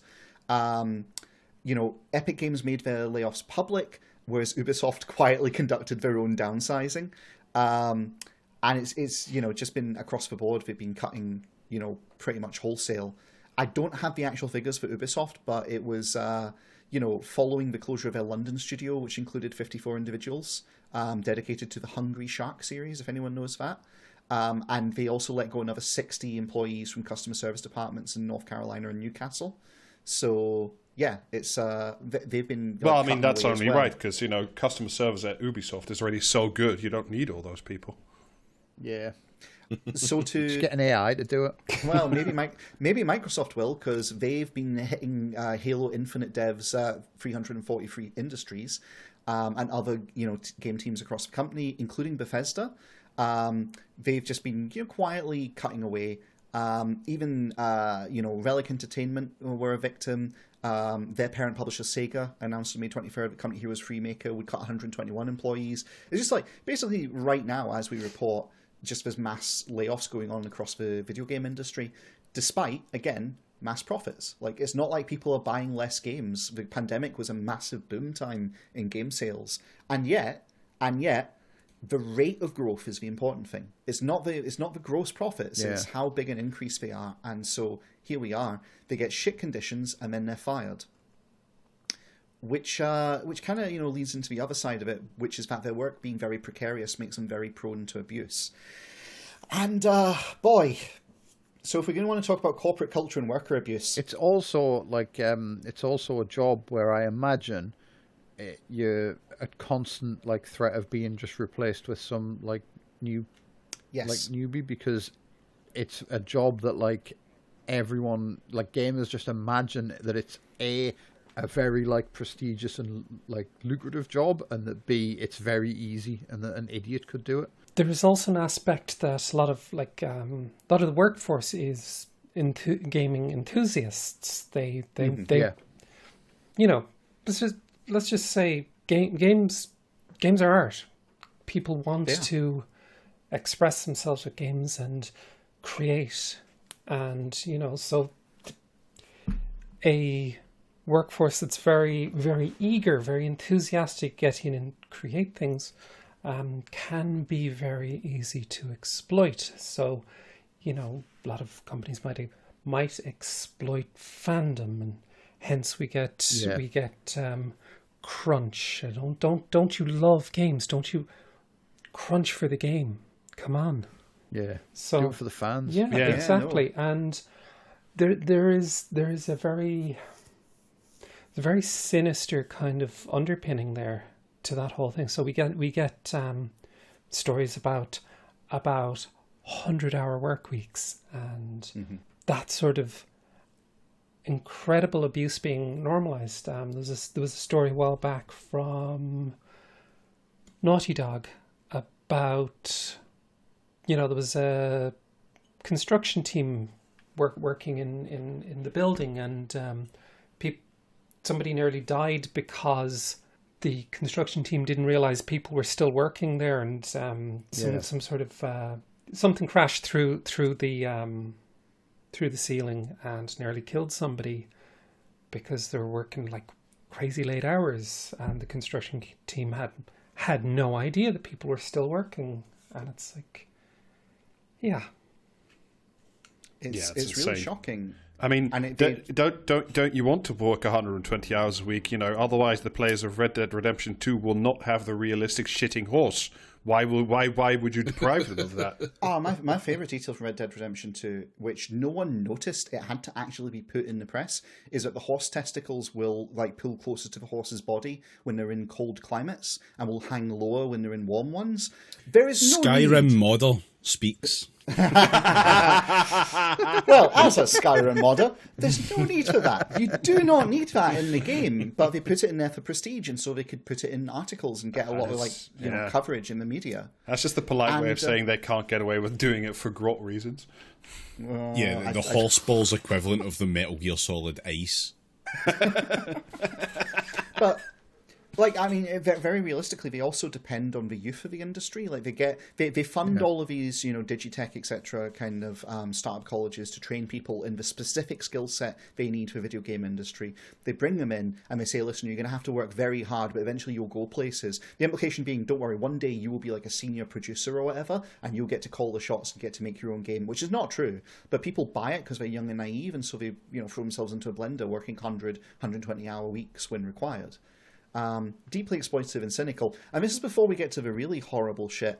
So, again, I'm going to do another shout-out to James Stephanie Sterling, who's commendably covered this stuff and highlighted these abuses wherever and whenever they appear, particularly on Ubisoft. I recommend people go watch the Jimquisition videos on just abuse in the games industry. There's one I want to mention, which involves the, basically constructive dismissal of a woman from, I believe it was ZeniMax.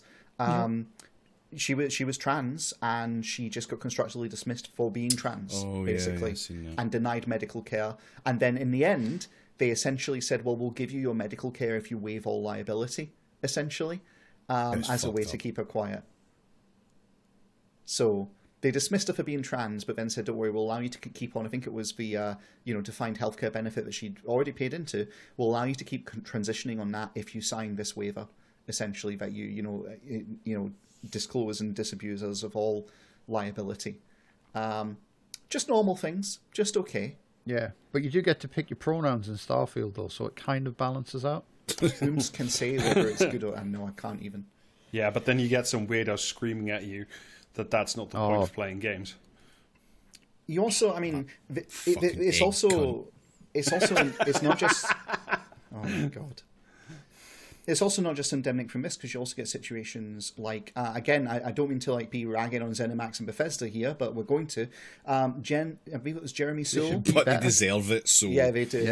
Yeah. Jeremy Soule, the guy who did the major famous soundtracks for like the Elder Scrolls series, etc., he got outed as apparently being a bit of a danger to women.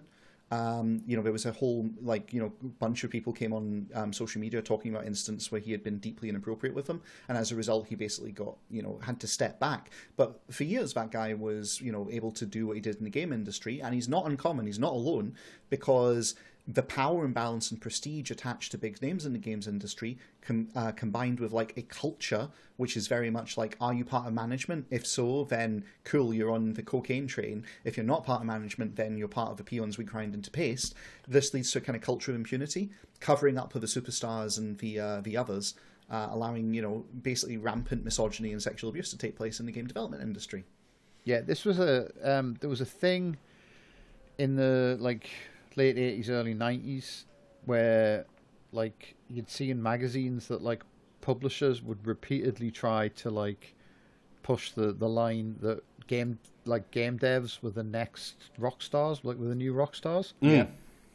And you had a few names that people knew, so Peter Molyneux and Archer McLean and some others, but the sort of unspoken part of that was that, do you have any idea how many people the music industry grinds up who want to be rock stars but don't make it?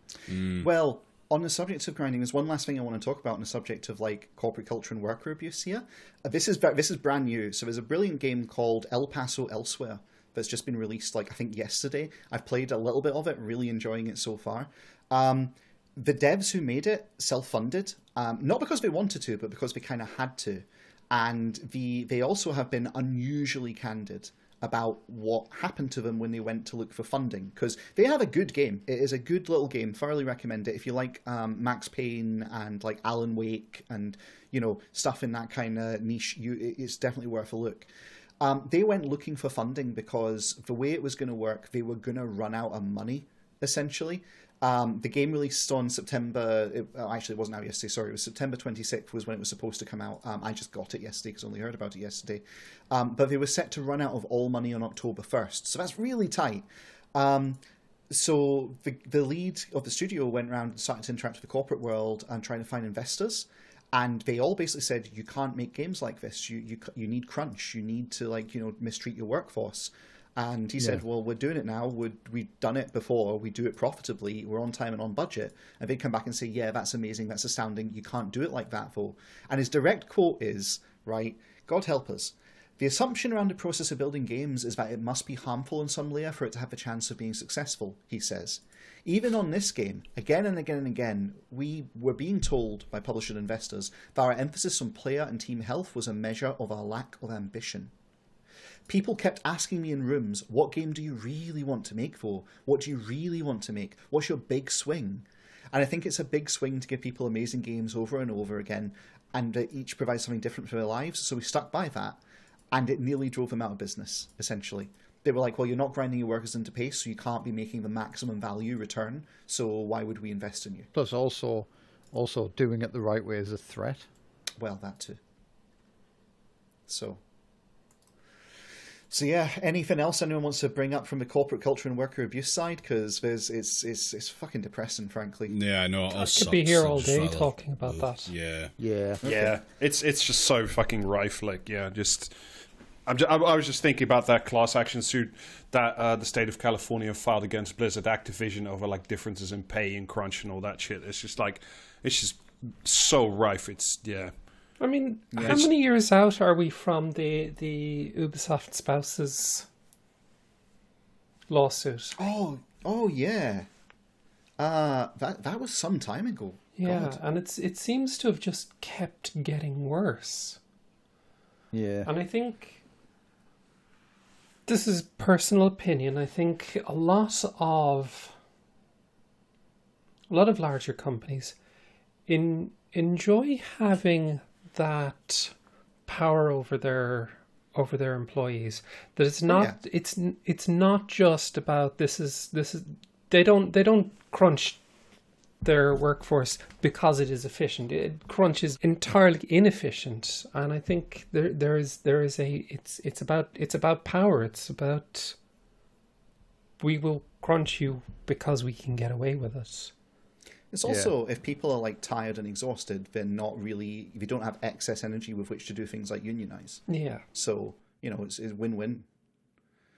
But there's also, okay, so we've talked a bit about like the effect on workers. Well, sadly, there's a bunch of gamers who don't give a fuck about that. They're wrong, but they're out there. Unfortunately for those guys, these problems don't just extend to the difficult time workers have working on games. It also extends to the product that's actually produced. Because let's talk a bit about game development processes and creativity under this model.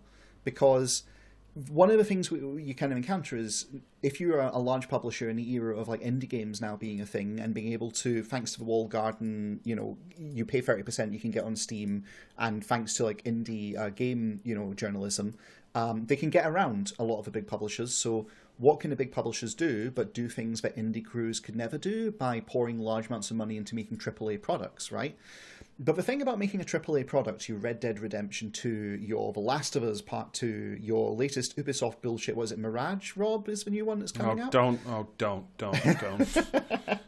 Like, the problem is these are The sad thing is projects. like some sort of quavering heroin addict. I am actually looking forward to playing this, and my partner's going to be away all weekend, so I will just sit here in my pants and play it. And it's just, God, I You have a problem and we know it. It's just, I'm that guy with Jesus trying to pull the needle out of his arm. Well, like the issue with these big things is that essentially it's a large ship, and keeping things predictable for finance requires constructive and constrictive planning and restraints on worker creativity that can lock in bad ideas, even when it's well past the point where everyone involved knows they're a bad idea. I'm going to promote another video essay here. For anyone who's got the time, go look up Bomber Guy's video on Deus Ex Human Revolution's development and how he contrasts it with the original Deus Ex. Because that's an amazing video. It's so good. It's excellent. It is a tremendously good video. It's an amazing video because it shows how in the original Deus Ex game, which was smaller scale just due to the nature of what counted as AAA at the time, they got to near the end and realized they didn't have a very good game, that many of the systems weren't fun and didn't work, and they were able to just chop it all up and rework it and start again with the assets they already had, reorganizing it, and they made what many people consider to be a masterpiece. Flash forward to Deus Ex Human Revolution, they get to the end, and it becomes crystal clear that they've got just bad elements on their hand. It's not all bad, there's still parts of the game which are fun. I enjoyed it. They get to the end and realize that they just have to press one of 4 different buttons to see a cutscene. Well, exactly, right? That's part of the problem. They also realized, oh shit, we forgot bosses, and we forgot putting in bosses, and we forgot putting in stealth ways to get around those bosses. Oh no! And just like the problem is, by that point, the oversights are so gaping, and like the production schedule is so punishing and demanding and regimented, they couldn't fix it. They couldn't do what the original Deus Ex team did. And I'm not going to say any more on this because, again, watch Bomber Guy's video. It's very, very good and funny, but it lays out how the actual creativity and the production of good games is increasingly constrained by these like regimented schedules which are demanded in order to make investments predictable. And by contrast, I'd also add that there's basically no time available now for fuck around research and developmental and experimental prototyping. Like, you need to come with a solid, ready built plan and product ready to go that your publisher will approve. So yeah, is there anything else you guys want to toss in on game development processes or creativity in it? Because I went for an interview. I can't remember which, because I did like a bunch of different like game devs. Went around, like, toured the country one week doing interviews, and I went to one place and they had like it was like a real like sort of like development farm. They had like just people in different rooms and everyone was working on a different like licensed product. Okay. But one pair of guys were working on an Action Man game, and they'd gotten like 3/4 of the way through the thing, and then like the decision came down from the license holder that they weren't allowed to show Action Man shooting anyone. What? Fantastic. And they were just fucked. They were like, well, we made this a shooter because Action Man comes with rifles, so that was the natural thing to do. And and then suddenly it's like, no, you can't show Action Man shooting people. So, but what does Action Man do when he's not supposed to shoot? Never mind. Well, it's me. Speaking of dumb interference, etc., the other element, like, so we've got the game development process and its impact on creativity, but there's also contents incentives and creativity impacted by all of this. Because you've got the Hollywood situation of banking on known brands and properties, remakes, reboots, soft reboots, star power is like an attractive factor. Oh, God. If you want to... Yeah, no, are we just going to talk about how there's this zillionth Modern Warfare every single year, and it's just the same, except that every time they seem to find a setting that's slightly more gross and appalling than the last one? Yes. That is Yes, something that are, is happening, though. You do have consolidation into not just recognizable brands, but like powerhouse mega brands, and a lot of that kind of...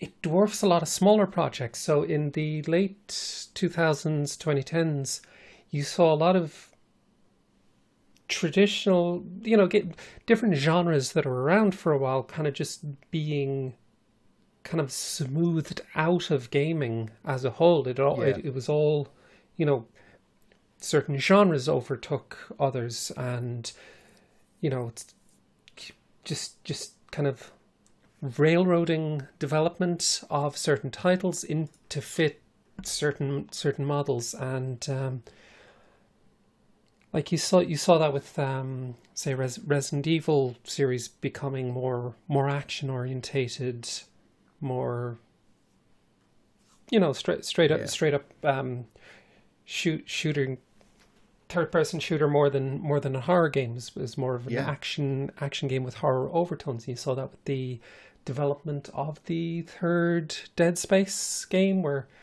which was terrible. EA was like, no, people do not want horror games anymore. They don't want single player games. We need multiplayer games. We need we can't have this game that will make sell 4 or 5 million copies. We need games that sell 20, 30 million copies. It has to be this sort of game. And it's the Marvel's universification of the games industry, where everything must be the same and also tied into everything else, and also feature like plot elements from everything else, so you never stop and everything just starts to resemble the same mulch. It's how everything ended up becoming like a but like like this. How everything became like just an open world thing where everything looked exactly the same, and it was just like you just ran from point to point hoovering up the things. But I always refer to this as the old restaurants at Taco Bell thing from Demolition Man. Where it's like, like Call of Duty became the number one like selling, like the original instance of this was Doom. Like Doom just blew everything else out of the water. People's minds were absolutely like just, they couldn't believe that you could like look down the sights of a gun and shoot monsters, and so suddenly everything was first person shooters. And then later on, like Call of Duty just like wins, and everything is just desperately trying to make like, everything is just about war. Like, remember when there was a period in the early 2000s where we just had nothing but World War II games for ages? Medal of Honor and Battlefield. I mean, this becomes like, part of it is like there's a distorting effect from intellectual property ownership, of where publishers are going, we've got an intellectual property that we can use, and what can you do that essentially conforms to these current game trends using that property? And it's like, my dude, I cannot make a My Little Pony game, out of, to conform to World War II. That's just not going to happen. But they insist on it anyway. I bet you could if you tried, though. Skill issue. Isn't there a Plants vs. Zombies PvP shooter? Jesus. It feels like it's true. But and it also, it favours familiar over new. Actually, on the subject of intellectual property, there's the flip side to that, which is that it leads to them Nobody wants a Star Wars game. Well, it also leads to weird license. Remember that for like, there was like years they just could not make a Star Wars game because like everyone wanted to do like a single player one that people would enjoy, and publishers just weren't having Well, it. it wasn't just they did that with publishers. It was fucking- publisher singulars because Yeah. EA had the license. Star Wars license, Yeah, and they would only which has put now been out. thankfully fucking taken off them. They would only they put would only- out a certain number of games every few years. So you had Battlefront 2 was the big one. We didn't see anything Star Wars related previous for years. Yeah. There's also the other side, which is like they need to hold on to their intellectual properties, which can lead to really bizarre decisions. Again, going back to ZeniMax, they owned Prey as an intellectual property, and they're like, oh, we need to make a game with this property, otherwise we lose the rights to it. What do we have in the shed? Oh, there's this cool game that's like a System Shock updated for modern time. Yeah, no, that's a Prey game now. And because they only cared about it being published in order to keep the title, they didn't bother to properly promote it, didn't properly, show and advertise what it was. Oh, and that was a real. They did the developers dirty on that because it also came out around the same time when Bethesda stopped sending out review codes entirely.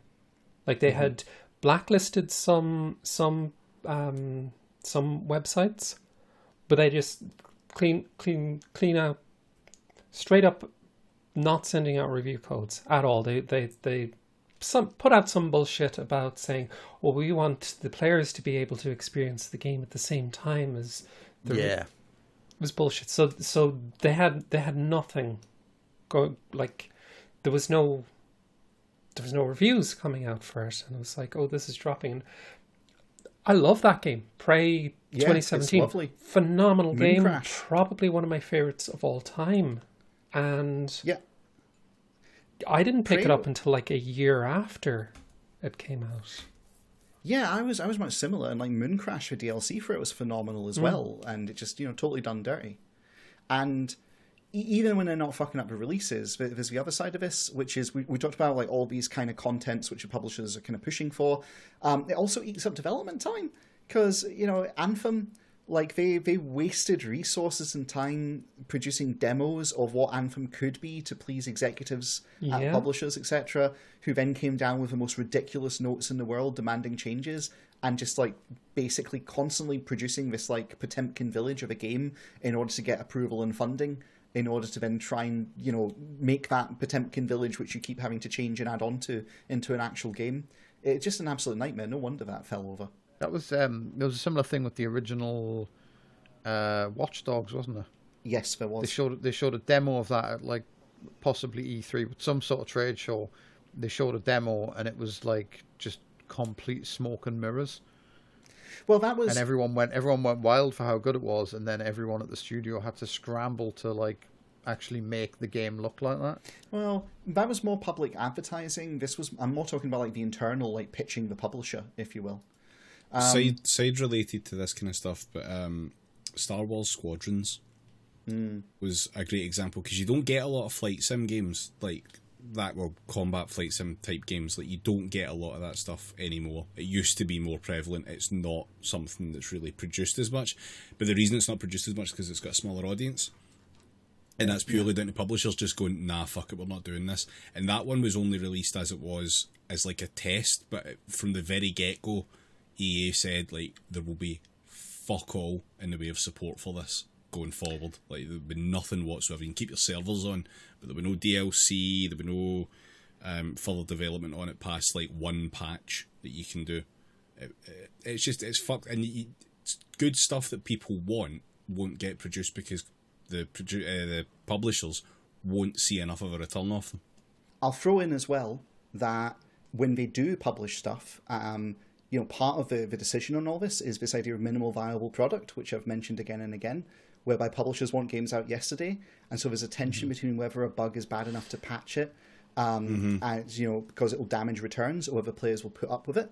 And you combine that with the indie scene early access kind of thing that gave publishers like an excuse to force like the public to essentially accept buggy products that like set the bar for like tolerance at a lower there was more tolerance than there was before.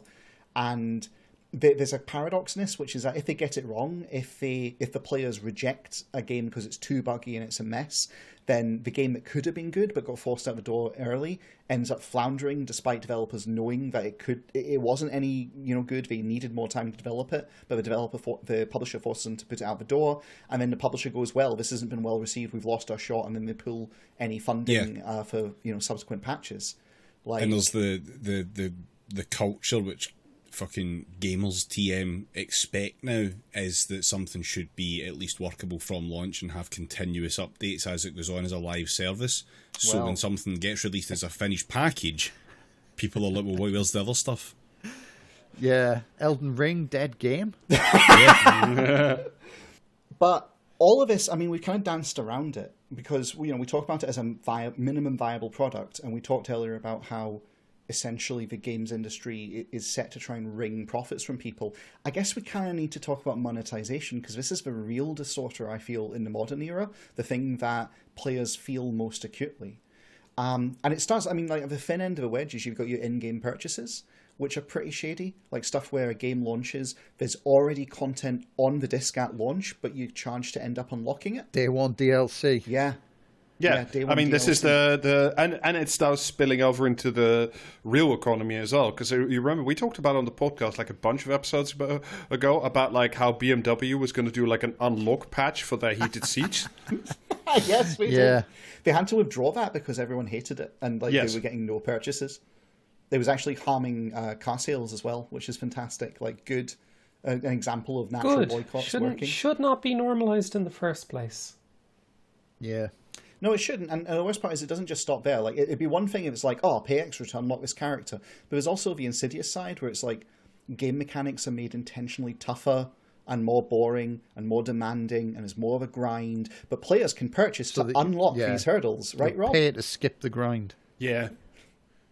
It's the Ubisoft special, I like to think of it as. To be fair, look, if I don't know why I keep talking about this, but whatever. It's like one of the few games I still play. So, like, honestly, if you need like the boosts to play Assassin's Creed, I don't know what you're doing. I don't understand, because it's so easy to like end up with more money than God.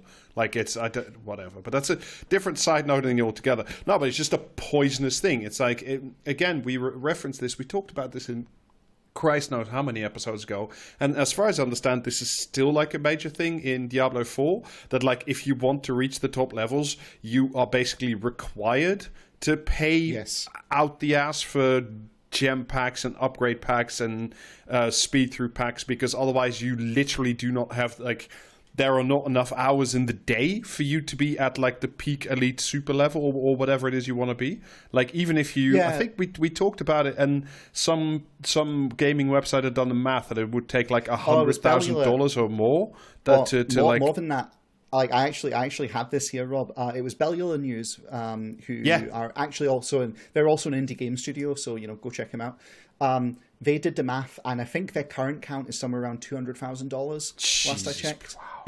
It was Diablo Immortals, not Diablo 4, but close that enough, was it. Frankly. Yeah. But it was just like a sort of this generalized, like, it's like, yes, you can play this game without the microtransactions, but then you have to be sort of grinding and not having fun. Like, you have to be sort of. Do you want to know how? No, but like you have to be like dedicated to to playing the game. Like, to wear you down. Yeah, Yes. Or like you have to be like somebody who's used to punishment. Like if you used to play EverQuest back in the day or something, like that was your life. They also worked out that if you wanted to, fuck the 200,000, you're going to do it the hard way. 17 years, I think, was the statistic of how long you'd have to play the game for to make it to that same point. So, just normal things, right? And that's before. I'm trying to work out whether or not I earn 200 grand in 17 years. I don't think so. No, probably not. Okay, well, that means from your perspective, Jamie, it would be economically worth it for you to sit down. Oh, God. But so that's just in-game purchases, which are bad enough. There's also, and this is really insidious here, monetization of user content. So, don't get me fucking started. oh, I'm going to get you started. So there's a thin end of a wedge with this, which is back in the day, Bethesda, I know I'm beating on them, but they deserve it. They would release Horse Armor DLC for Oblivion. And this very quickly, this is a direct intentional process. It's this is the podcast that mentions that horse armor more than any other living entity on this planet. Got to leave my brand on the pod, Rob. Horse armor? I didn't hear about this. What's horse armor? Shaking my head. I'm sorry. I'm not armor for horses. I'm not rising to the bait. Screw all y'all. No. But still, it's like, so this was what people have missed is it was part of a deliberate strategy where they wanted to monetize, user-made mod content. And so they started by releasing their own, and then down the line, the plan was once people got used to paying for mod content, they'd then start introducing the idea of paying for user-made mod content, right? It backfired dramatically. They picked the wrong community to try it with, and they did it in a very cat-candid way. But do you know who hasn't done it in a cat-candid way? Have you heard of a game called Roblox? Yep. Yes. All I've heard about that is oof, but that might just be me. Roblox is basically a video game development platform for children, where children make games on it, and then those games are sold and monetized, and the children don't get any money from it. Well, because they're children, they don't need money. No, of course, we're just doing it for fun, right? So, children get to make their own little world, and, others can come in to visit, and, the content of those worlds has been marketed and sold to others, essentially. And they essentially, if they do it... Love to commodify the concept of pretend. Was Roblox the one where, there was a trend for a while of people recreating the Troubles? What? Yes, no idea. I think, yes, I'm pretty sure that is a thing. There's it's like anything else like that where they have RP servers and stuff like that, but for some reason Belfast was a choice. The mini game of putting the correct bomb in the trash can, yeah. Yeah, it's fucking gamers. Yeah. But yeah, it's part of the industry is how can we get our users to make the content that we can then sell to our other users?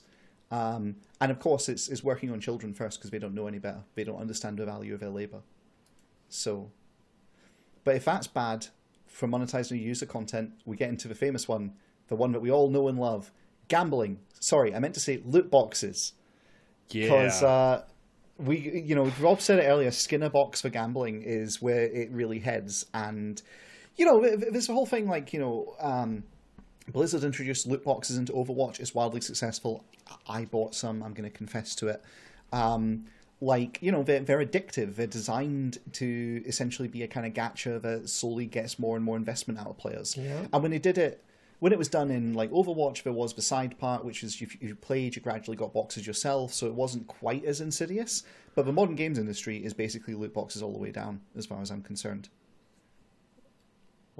Anyone? But this is also but isn't this massive in a lot of mobile games, phone games especially? Yeah. Because all I see is just all those ads for I don't know, goblins in gold basically, which looks fucking dreadful.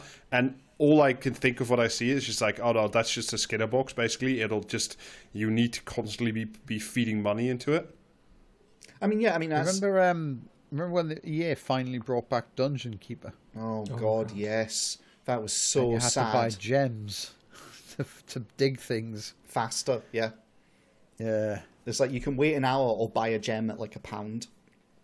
It was really, really sad. It was really heartbreaking, frankly. Mm. And that's also, we mentioned Diablo 4, that's what it basically is. It's a loot box, gambling platform. But the worst of it is even the platforms which aren't, there's not real money exchanging hands directly, for example, Counter-Strike Global Offensive. There's an insidious side to this because they use what is basically gambling mechanics. They allow for a tertiary actual gambling websites to crop up off the back of them. I don't know if you guys are aware of this, but the CSGO scene for a long time had a whole bunch of websites which were devoted to essentially gambling on the outcomes of people's draws from loot boxes in the game, and they were specifically targeted at children. by a whole bunch of online like personalities who advertised this and had co-ownership in these platforms themselves. So even when these mechanics aren't directly monetized in the product, they still create an ancillary industry that then essentially uses them for monetization purposes and does it with kids. So this is the reason why, as a streamer, as a content creator, influencer, I won't play games with those kind of monetization practices. Just flat out, I don't stream them, don't recommend them, or otherwise promote them. And I think like that was one of the best decisions I've ever made. I don't want any part of that. And I mean, I know what my role is as a video games commentator and streamer or whatever. I know basically an arm of marketing, but very keenly aware of that. So I absolutely won't with those types of games, and that was one of the best decisions I've ever made in my life as professionally. I mean, I think it's definitely the only ethical thing to do, because the sad thing is like this. So I watch streamers online, not just yourself. I've watched you a few times, but I'm also I quite like. There are better. It's okay. You can say that. No, it's with my right. It's with and now my partner, we get to the portion where we name names. Oh, the airing of beeves. No, like I will sit down and watch you play Liza P, but my partner doesn't like Dark Souls games, so when I'm watching stuff with her, it's like we'll watch Chill Chaos or Jeremy Dooley or whatever, who are fun streamers who are, I enjoy watching their content. But here's the thing. Or twitch.tv/praxiscast. Yes, we also do from time to time. But here's the thing. Like, even these guys, they do stuff like fucking, opening Pokemon decks and things like that, and, other random content because it's addictive, because it draws eyeballs. And, okay, it's not quite as bad as it being, like, in-game, digital, here you can play this game, etc. But it's the same impulse that's being presented, and they do it because it works, because it draws eyeballs, because there's nostalgia. People going, oh yeah, I played Pokemon back in the day. Here's all the there's a Charizard, that's really cool. And there's like it's utilizing that kind of gambling impulse because it works, and the game industry does it really cynically and really at length. So yeah, I mean, we could be here for hours talking about the gambling side of it, but perhaps the more slightly not gambling, though. What was the thing EA said? Surprise mechanics? Oh, yeah, surprise mechanics. Surprise mechanics. Really good. It's like Bobby Kotick jumping out of a cake when you least expect it. Well, there's also the push for games as a live service, which is what this kind of comes down to.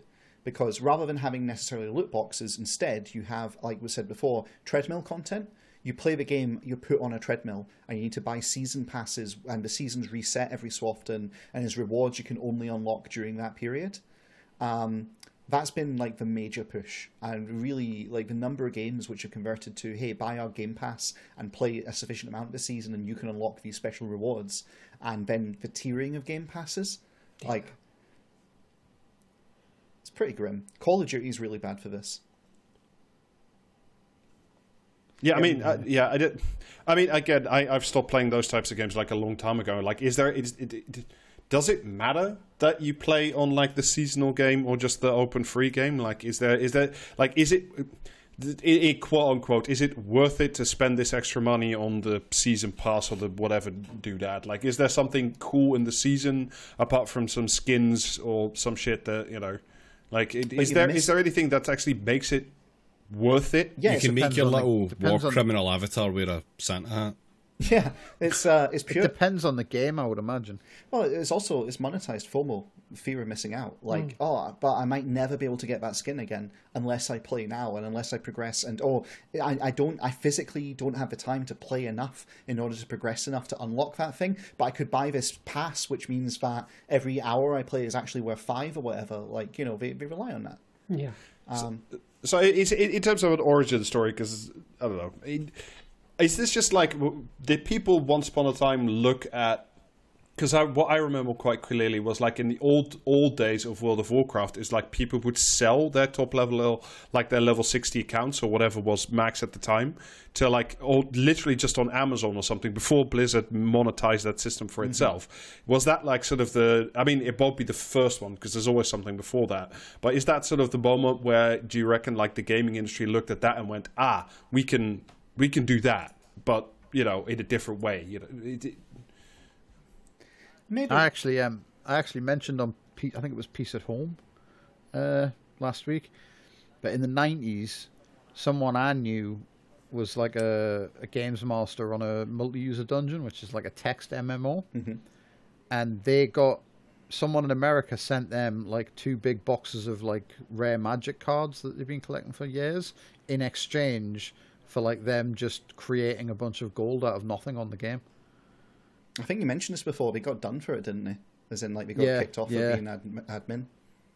Yeah, they got like their account got deleted, but they got the box of magic cards through the post, and the other guy got his gold. I don't know whether he got it taken off him or not, but like people have always just sure. I mean, I wasn't suggesting that people have always attached like absurd value to in-game progress for some reason. Do you know what I mean? Like. No, of course. I wasn't suggesting that this was like the very first time or anything along those lines. Like, no, I know. I'm just. Was it like was it sort of in terms of like a Big Bang moment? Because maybe that's just the way I remember it. That you could. There were of course the wonder stories of people gaming for several hours and then selling their accounts for absurd prices because it was that kind of time. But maybe that was the first time it was big enough and the market was like substantial enough. I mean, probably because World of Warcraft was like nothing else before it in terms of popularity, wasn't it? Yeah, I think a large part of it was people, like developers, looking at World of Warcraft and going, how do we turn our not MMO into something that people want to engage with every day? And it kind of follows, okay, well, World of Warcraft has dailies, so how about we institute dailies? How do we make this work? What's the incentive we can do? So I think that's the direct line. It also, I mean, the thing is, Wolf, is for a long period, we had a real problem with publishers. It's starting to change a little bit now, just because of the success of a lot of high-profile, like, single-player games. But for a long time, publishers were basically going, "Is your game a live service? No, then go fuck yourself." Whenever anyone went to like pitch them, and this directly led. Again, I'm beating on Bethesda here. Redfall was a game that was released recently, and the inside scoop and all that is that no one really knew what it was meant to be because they kept getting conflicting things come down. They initially started out thinking, we'll make something that's kind of like a Far Cry 3 kind of game, or then maybe we'll make it like a Left 4 Dead 2 kind of game. And then it was like, no, it's got to be a live service kind of game. And, just totally pulling the development team in 9 different directions at once because of this pressure to, take something and make it more online. And not just more online, but more monetizably online as a live service. Yeah. I mean, that's the thing, like, making your game a live service or just always online when it's a single-player game, like fucking Hitman, is, like, just massively considered a no-brainer because it, like, eliminates piracy, doesn't it, if everyone has to be online all the time. Plus, if everyone's online all the time, you're collecting data that you can then use for various purposes. Yeah, and then you also have the wonderful events when they cock it up, like the Payday 3 launch, so which I'm still sore about.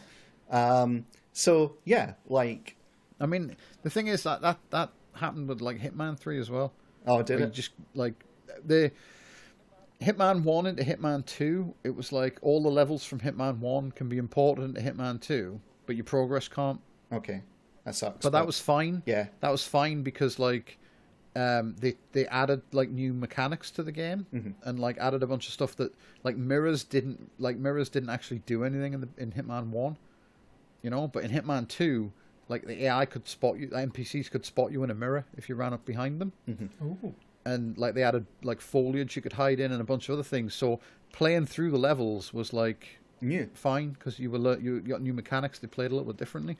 Going from Hitman 2 into Hitman 3, they promised you'd be able to import your progress, which be like, why wouldn't you be able to? You've got an account you have to sign into to play the game. Why can I not take my progress from the PC to the PlayStation, or like from 2 to 3? And they added that as a feature, but like it basically involved you had to go to a website, and because they were launched, like Hitman 2 had been on Steam and Hitman 3 was an Epic exclusive, it meant you had to go to a website that they'd set up and like log into your Steam account and then log into your Epic account and have them manually transfer the database. But they didn't open that fucking service until the game went live, so no one could get into it. It was like the 3,000 stooges trying to get through a door. Amazing. Absolutely and amazing. the whole thing was down for like the first like 3 days. Launches of any game that's even remotely online are just regularly a clusterfuck. It's just expected now. They never, like Blizzard especially, whenever they launch like a new Diablo or a new fucking anything, like they never put enough, because it's like, well, you could pay extra to have extra servers running on launch day, because you know there's going to be like tons of people in. Or you could do a SimCities, because that famously went down in flames for that reason. Yeah, but why would you pay the extra when you could just not and have people queue to get in? And like, you know, what are they going to do? Not buy your game? Fuck them. You know what I mean? Like, well, you're Activision Blizzard. Everyone buys your game. I think in the same way, people who are always online are a mess. Yeah, sorry. No. You know, it's not a good thing to be always online. No, it's not. You need to take some time to yourself to, like, you know, do assassinations in private. Yeah. Wait until someone adds a microtransaction for you to touch grass. Oh dear. Waiting for that Elden Ring DLC. Anyway, but there is like the flip side of that is that there are just straight up single player games with no bullshit that are doing gangbusters. Sales wise, the hats off to PlayStation on this regard. They had new IPs that did remarkably well, like the Horizon Zero Dawn and was it Ghost of Tsushima was huge. Ghost of Tsushima was fantastic. Was really good. Was really good. The art direction on that was incredible. Like, yeah, the PlayStation exclusives are one of the last bastions for like high quality single player experiences, as far as I can see. And part of the reason is because essentially PlayStation, they've got their walled garden. They get to charge people for using their publication service, their platform, their PlayStation, and so they can afford to not squeeze their studios as much and let them produce better content. Well, also because like they are genuinely making something that no one else bothers to make. So like it's a good reason to buy, because I don't know anyone that owns like the latest Xbox. I know a bunch of people with PlayStation 5s, but I don't know anyone with the Xbox One or whatever the fuck it was called. Well, I mean, that's why Microsoft's been buying up everything. They think, oh, well, they've been making good games, therefore what we need is more games that will attract people. Well, they've got their big draw is Game Pass, isn't it? But you can also get that on the PC. That's interesting you mention that, Jamie, because the last area we're going to talk about is streaming games and subscription game services, including like Game Pass. You know, don't like how we've completely skipped over the success of the Ouya. I'm going to confess ignorance. What's the Ouya? Nothing, mate. What's Ouya with you? Once more, I will say it was the Stadia of its day. Yeah. Oh, right, okay, sure. The mark of quality. I mean, if we started this whole conversation with, you know, sort of the capitalist logic of consolidation and rent seeking in the video games industry, but, you know, capitalism is bad at many things, but is there a point in saying, you know, okay, so if there are certain franchises that have actually done remarkably well by not being horrible, always online Skinner boxes, and, you know, we were talking about Ghost of Tsushima, and I think Baldur's Gate 3 is probably in that lineup as well. Like, isn't there like a sort of an answer to say? Because like, if capitalism is good at anything, it's like looking at the things that fall outside its current logic and like just absorbing that as part of its being and like evolving into it. Like, can you say, like, will they not look at stuff like Baldur's Gate 3 and say, okay, actually there is this demand for more story driven single player expansive gaming, we could put some money into that, or is it just we will do the? I mean, the easy answer is they'll make 17 shitty knockoffs that aren't quite as good. But no, I think, Rob, I mean, it actually fits directly with what we're now talking about, because I think the subscription gaming services model is the direct answer to this, essentially, which is you don't need to have the person always playing a specific game online and giving you money and rents if the platform, the service through which they're playing their games is a rental service that you pay a subscription for every month, if that makes sense. So rather than having people playing Call of Duty all the time and purchasing the Call of Duty Battle Pass or whatever the fuck it's called, instead you have them playing games for Windows Live or whatever, where they can be playing Call of Duty, or they can be playing the excellent Pentiment, or they can be playing whatever the other, the Halo or whatever. And just by them being in that ecosystem, you're getting your check. So that gives them a way to kind of pursue it. And I'll be honest, I don't hate that system. I don't know whether that's like because I haven't fully considered the ramifications of it, or because I'm just worn down from decades of bullshit at this point. But like I think without Game Pass, we just would not have got like Josh Sawyer would not have been allowed to make Pentiment. Well, see, this is the thing, because so we had Josh Sawyer on some time ago, Casey, and he was chatting to us, and he talked about the benefits for a studio, about how essentially it's a kind of game that would have been too risky for a studio to make, because it's too niche, it's too kind of out there, it's not very easily marketable. There's a lot of people who won't even give it a second look. But by going to Microsoft and going, oh hey, we've got a game for your game subscription service, and you pay us a flat fee and we make it, it'll let them do it by it being predictable. And that's all cool. Except, Jamie, I was kind of with you. I thought, well, this is good, right? But the more I've looked into it, the more I've realised that capitalism's going to fuck it up, because we have a model for this. Inevitably, Netflix. Yes, it's the Netflix model, which is, subscription services impact on the shows or games that they feature. So there's some artisanal, bespoke niche stuff made for clout to help give the service profile. But what are the effects on the other properties? What are the effects on the small studios? And what are the effects over time, essentially? You just need to kind of look at Netflix to see the direction it ultimately goes in under this logic. So we will get like a glut of good games, I think, at the start, like your Pentiments. But I mean, the thing is, the big thing everyone hates Netflix for is like producing one or maybe two seasons of a good show and then just cancelling it. It's cancelling Santa Clarita Diet. That's what everyone hates. You know what? This is where I have to say, hats off to Gabe Newell. At least Valve could count to 2.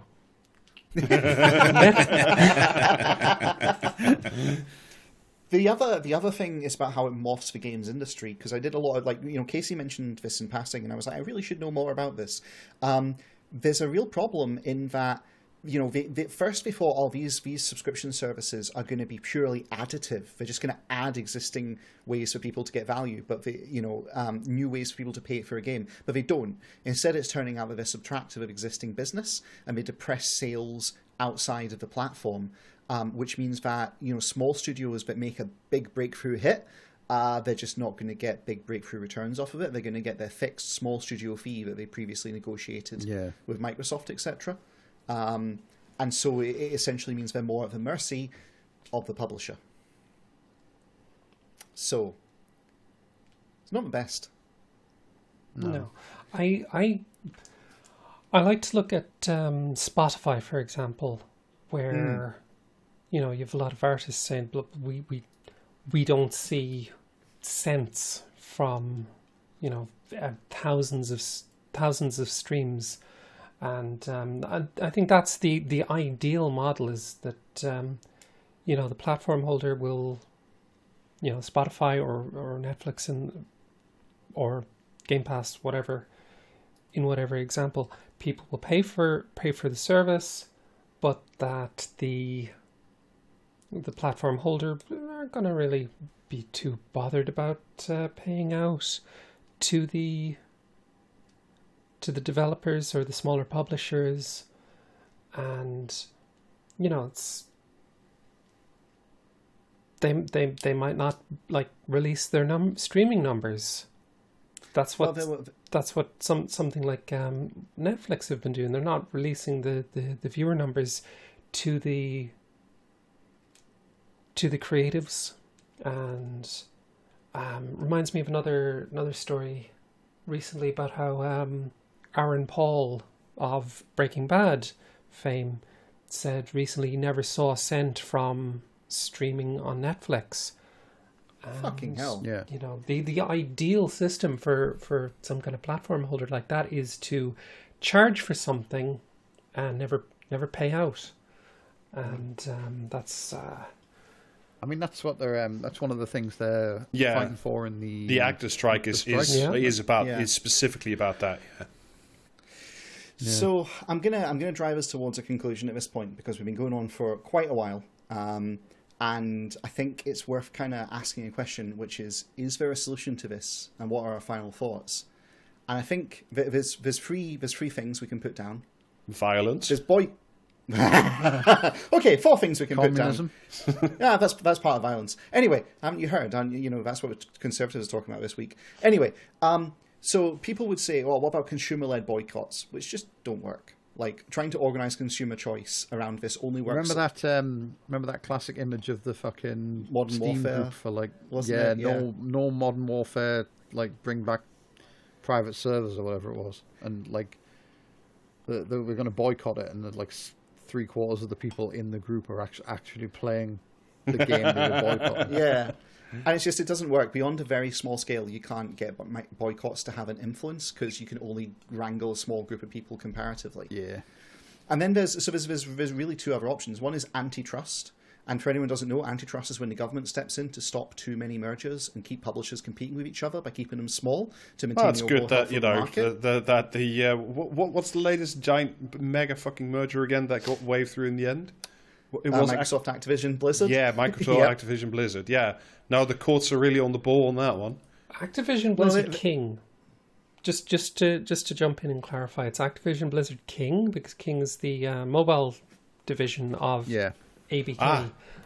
So that's the Candy Crush people and everything like that. So it's not just the Diablos and the Elder Scrolls and that's a different company entirely. It's not just the Diablos and the World of Warcrafts and the Starcrafts and all of those lovely games. It's also, your Candy Crush.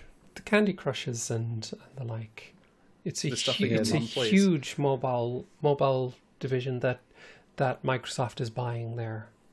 Yeah, I remember actually because I was reading some of the papers around that merger for like an episode idea ended up basically binning off, but like that a huge amount of their money these days does come out of the mobile market, and that is probably going to be bigger in the future than even like the whatever horseshit Activision and or Blizzard come up with next. And it's sad as a consequence. Like, basically the merger in the end got waved through. Though I have seen a story that the EU Competition Commission is looking for comments on this merger because they're starting to get a little bit cold feet about it. But governments looking for don't comment is not the same as we'll do something. Like, and also like that's not to say you should do it because having some experience of that process and the European Commission, those fuckers will read anything. So like feel free to like submit your complaint or like your disagreement with it, but like unless you have a very large legal team and a lobbying arm, yeah. And so that's the thing, governments don't do antitrust, which leaves us with unionization, which is to unionize the games industry so that developers can directly fight back against many of these pressures and distorting practices. So, and that's a big topic. That's a very big topic, one I don't think we've got time for tonight. But if it's any consolation, there have been a rash of unionization efforts across the industry going back the last 2 years. Good. And one only presumes that as these layoffs have come into focus, that's only going to light a fire under it as more and more people go, hang on, they had record profits and they're laying people off. So, fingers crossed. I don't know. Yeah. I can't wait for the inevitable gamers TM backlash against unionization. Well, don't worry. I'm sure the Pinkertons are working on grassrooting. Sorry, astroturfing. So, in conclusion, have we got any final thoughts on the state of the games industry?